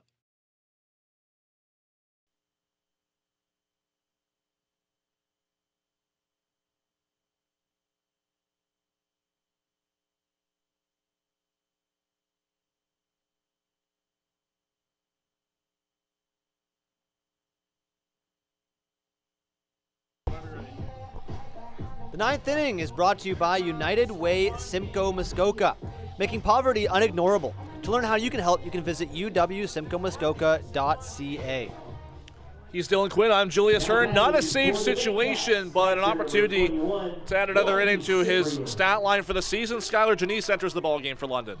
Seems all but certain that we are 3 outs away from seeing a Archer celebration from Skylar Janice here. Yeah, he kind of, before Fernando Rodney was in this league last year, he kind of made that a regular occurrence for him after a save. Had a record 12 saves last year. That was a set of majors franchise record and tied the now CBL record for a single season, as he's quickly 0-2 up on Wandy Cyprian here in the ninth. You have to think that record likely will be broken in a few years with the extra games being added on. 0-2, swing and a miss from Cyprian. 3-pitch strikeout for Skylar Janice. Janice, as we mentioned, leads the league in saves. And you really don't see a pitcher in the CBL whose whip is below 1. Janice is at 0.98. Christian Puyol-Genesar stepping in for the first time. And he swings and misses at the first pitch against Janice.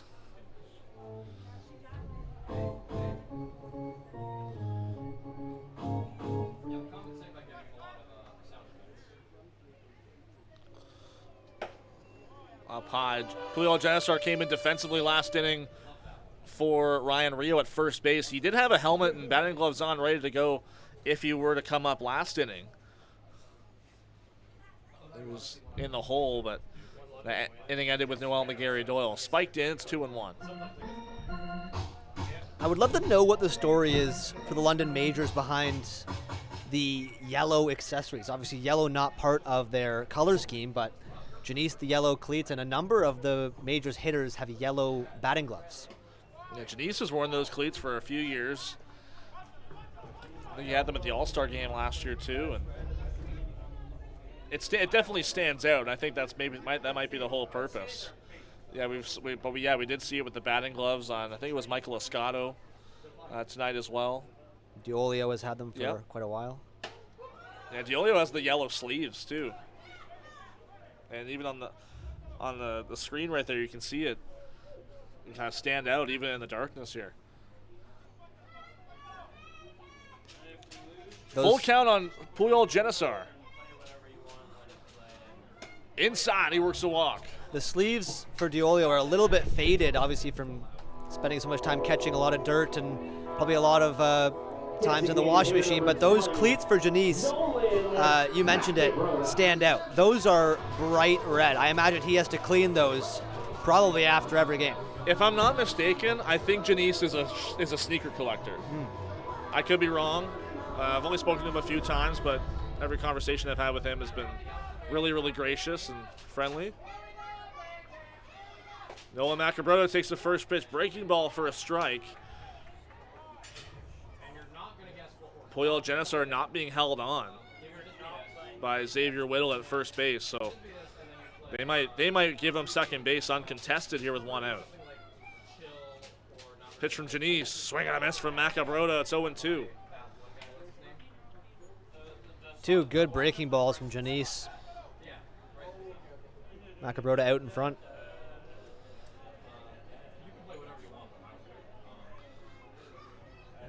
Janice has had one scoreless appearance so far against the Baycats this year. That was in London. Not a bad time for a high fastball. Brings the count 1-2. So I make that 2 scoreless appearances in London. Inning and 2/3 total. He's allowed 2 hits. Macabrota takes it inside, 2-2. Francisco Hernandez on deck.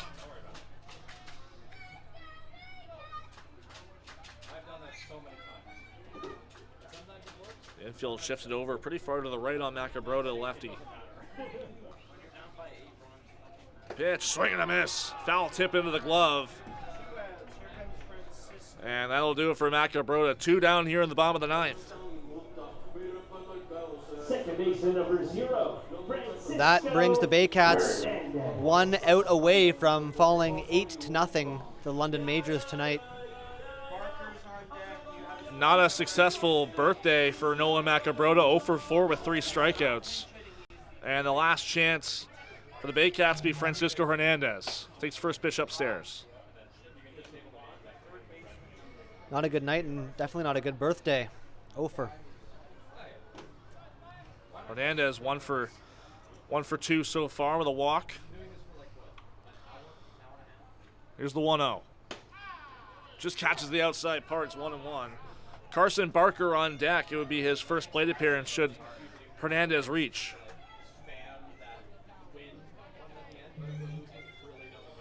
One, 2 out. Puyol Genesar at first. The pitch fouled away. And it looked like it got a piece of DeOlio, and he'll have to take a moment to walk it off. So for the Baycats, this isn't how you want to start your stretch of 16 games in 26 days is with an 8-0 loss. The one thing the Baycats have is they've played, well, maybe to their benefit, maybe not to their benefit, is they've played less games than most other teams. So they're going to catch up in the next 26 days. It's just about taking advantage of those games in hand. They need every win they can get, especially against teams like London. Down to their last strike. Here's the pitch from Janice. It's outside. Even with the 5 teams showing a large discrepancy from the bottom 4, the seeding this year matters a lot because if you're in that top 3, you get in, but 4 and 5 will have to face off for a chance with the number 1 seed. 2-2 from Janice. Swing and a miss. Janice finishes off the Baycats, and it's an 8-0 win for the London Majors. Their 5th over Barrie this year, and it all started in those early innings with the long ball, especially from Christian Anoa. Final score from Athletic Culture Stadium tonight. Yep. Result wasn't in question after the 3rd inning. You could list a lot of reasons why the Baycats couldn't put it together tonight, but they're going to have to figure it out before they enter this tough stretch of games here. Janice strikes out the side. The Majors climb in the sole possession of first place by half a game. The Baycats fall even further back, 3.5 games back. Both these teams will play the Welland Jackfish next. Barrie tomorrow on the road, London at home on Friday night. The losing pitchers, Juan Benitez, 2-4. Cecilio Pimentel picks up the W and an 8-0 win for the London Majors. For Dylan Quinn and the rest of our Baycats TV crew, wishing you so long, I'm Julius Hearn. Thank you very much for tuning in here at Athletic Culture Stadium.